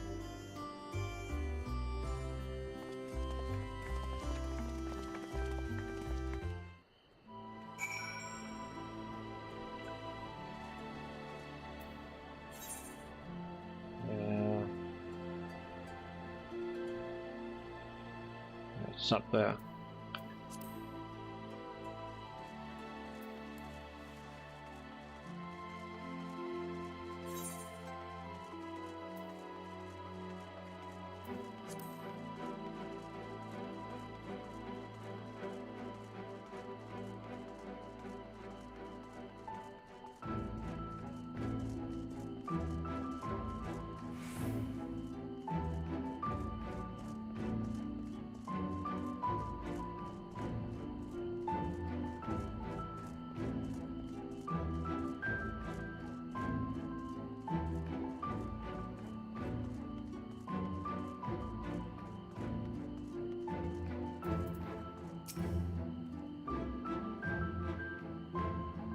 You again? I mean, issue, sir. Sorry, it's been a funny old day.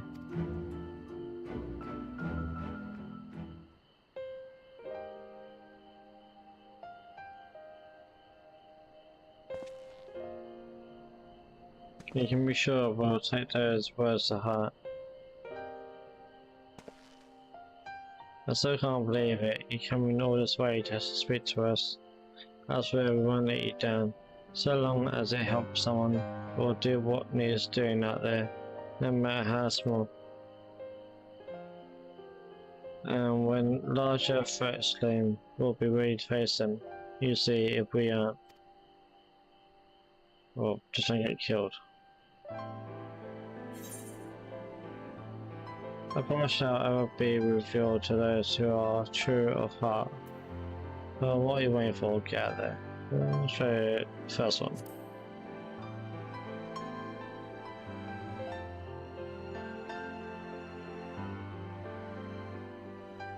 We'll be off then. Farewell, warrior of darkness. And thank you.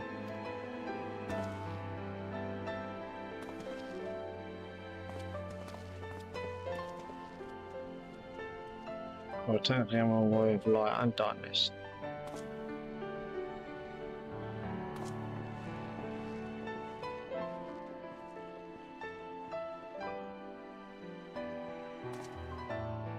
Hopefully we'll see him again.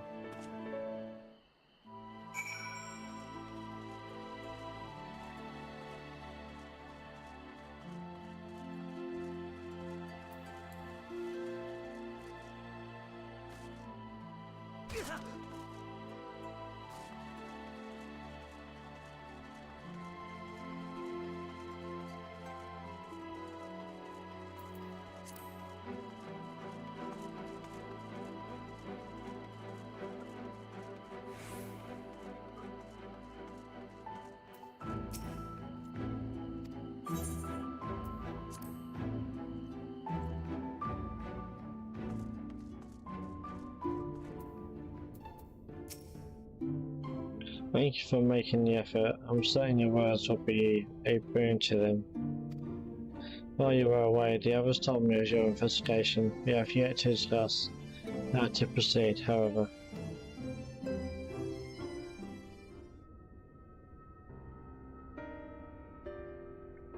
Well, your findings in analysis and do raise important questions as to the identity of our adversary. We are no longer closer to discerning his design, nor do I know of any other potential avenue of investigation.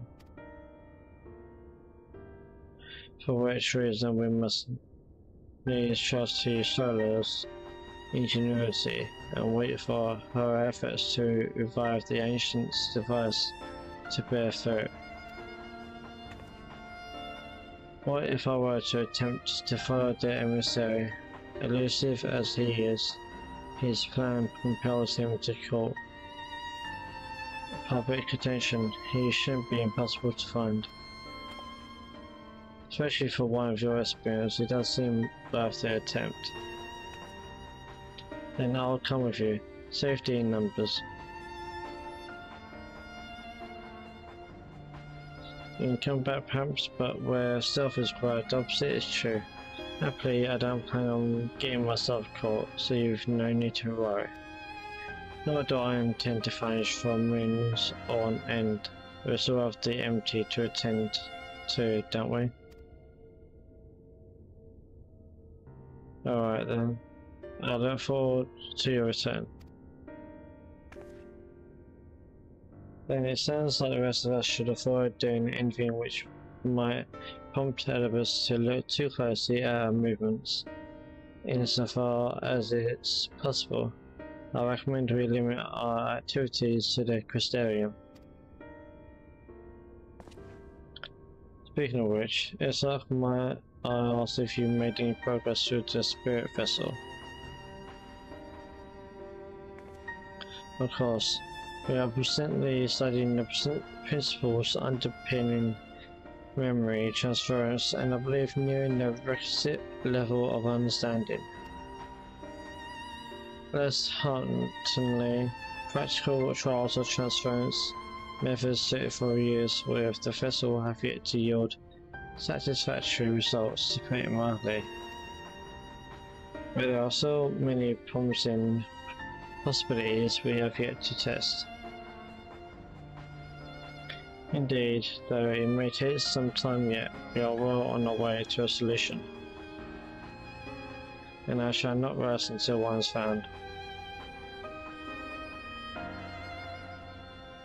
Though we are all grateful for thine unstinting efforts, though needs not labour to a solution of all else. If I was served to lighten this burden, however little, I should gladly offer mine assistance. Quite for my part, will do what I can do to ensure that the Crystarium continues to run smoothly in spite of recent disruptions. Then perhaps I could help. There must be something I can do, even if it's just guard duty.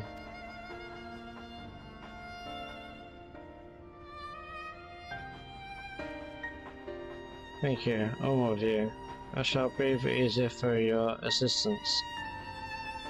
Of course, on the evidence of the recent past, it will not be long before some new crisis arrives to throw our plans into disarray, at which time your services will be in particular demand. That being the case, perhaps you might take this opportunity to retire to your suite at the Pendants.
That's a bit different. No use of a map where you actually get into before.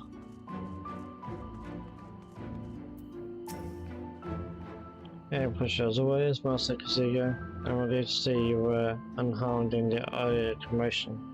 Though if I may, you do look somewhat wary. I presume you will return to your suite. Yes. Very good, do let me know if there's anything in the fire. And that's the quest completed.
Master Kazuga is Gunnar from the Wandering Stairs. I apologize for calling so late.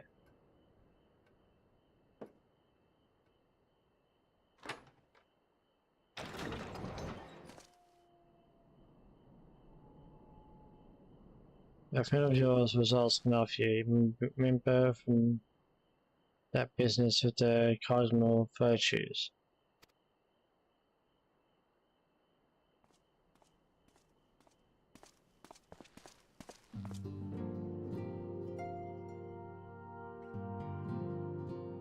Ah, grandson.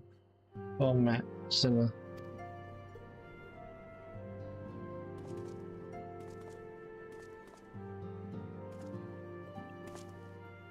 I was looking forward to welcoming respite here in the Crusadeum, but the mood's here not exactly conducive to relaxation, as I'm sure you noticed. I'd wager you know more about what's going on than anyone else in this city. Care to share?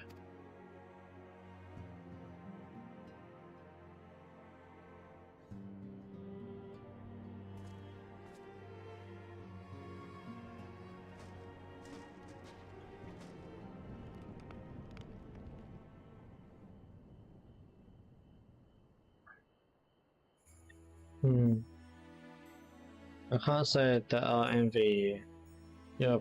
Your prey. Dark work.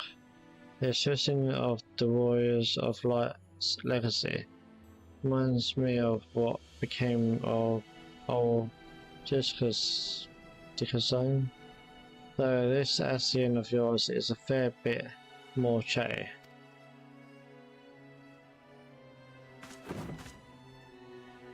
I'm tempted to silence him myself. Brandon made his mistakes, I'm sure they all did. But the past is the past. They've earned their rest.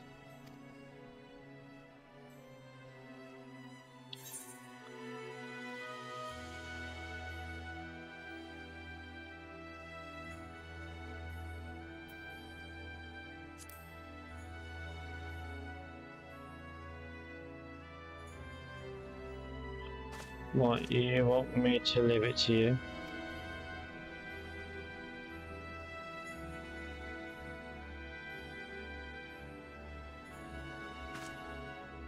Right. I'm not the only one carrying all that weight. Very well, but only because you asked. Remember, if you ever need me, just say the word, I'll be there.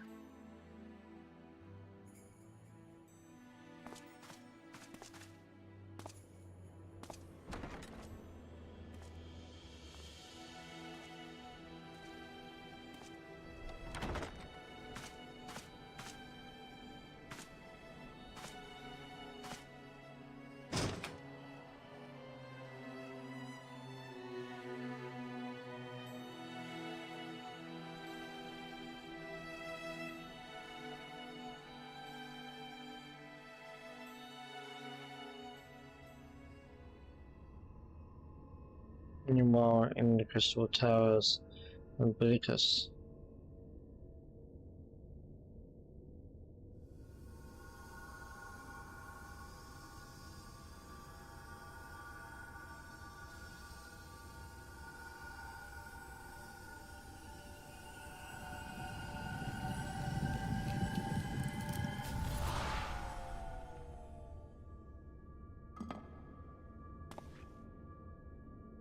Foiled again.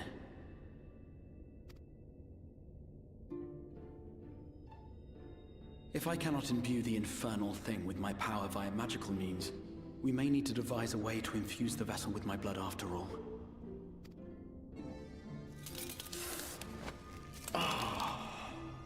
Shit. Art thou unwell?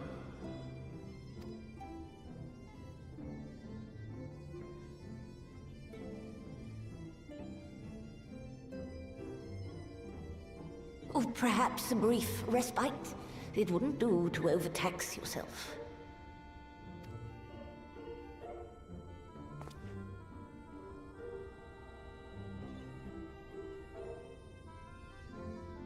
I'm fine. And given to stubbornness, I'm afraid. Especially when I have a stake in the outcome.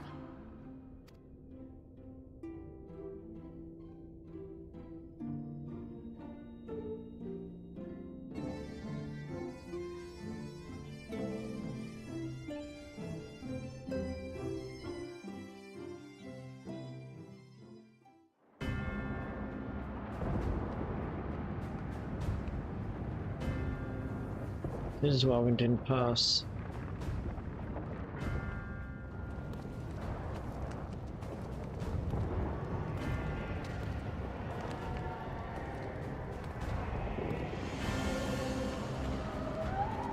But wait, why is Sinus there?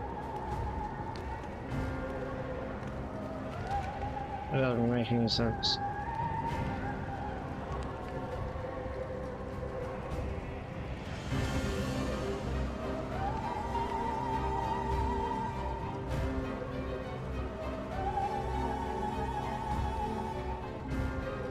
Will you tell me Sinus caused this?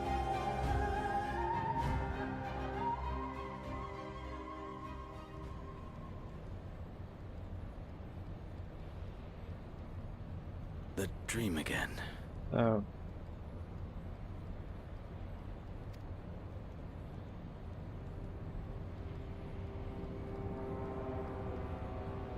that was happening at the source.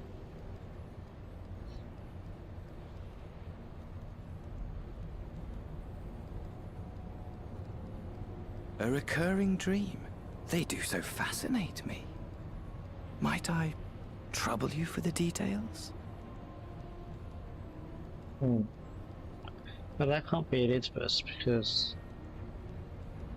it can't be in there and can't need to be in two places at the same time, surely. So who is this one? Unless this is the real Elizabeth, but I don't know.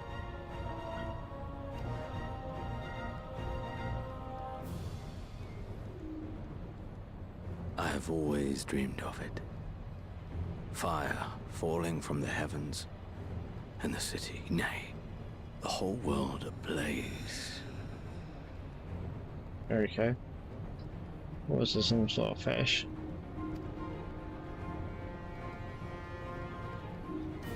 Indeed.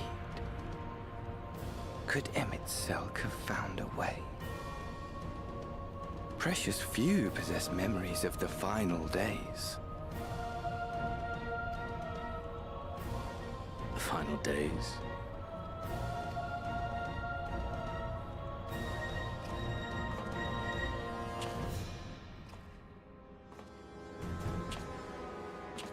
Why, yes.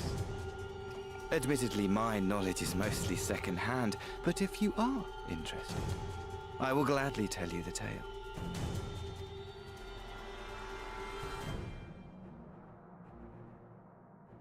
The tale of the world's end.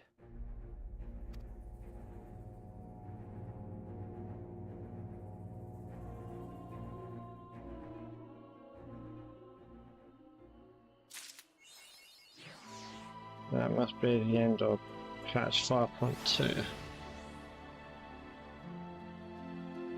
of Shadowbringers. We got 5.3 and then that'll be the end of Shadowbringers. Like storyline. And it'll slowly leading to the Endwalkers from 5.4 to 5.5 and 6.0.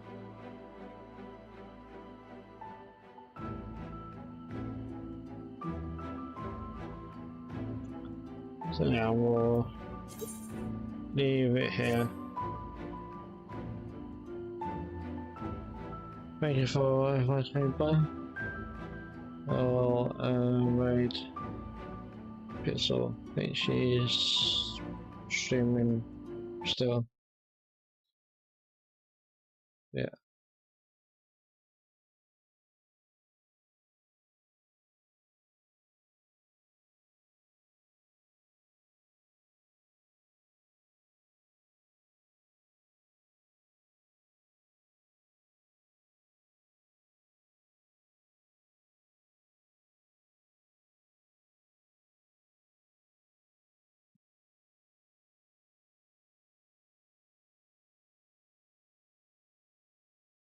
Yeah.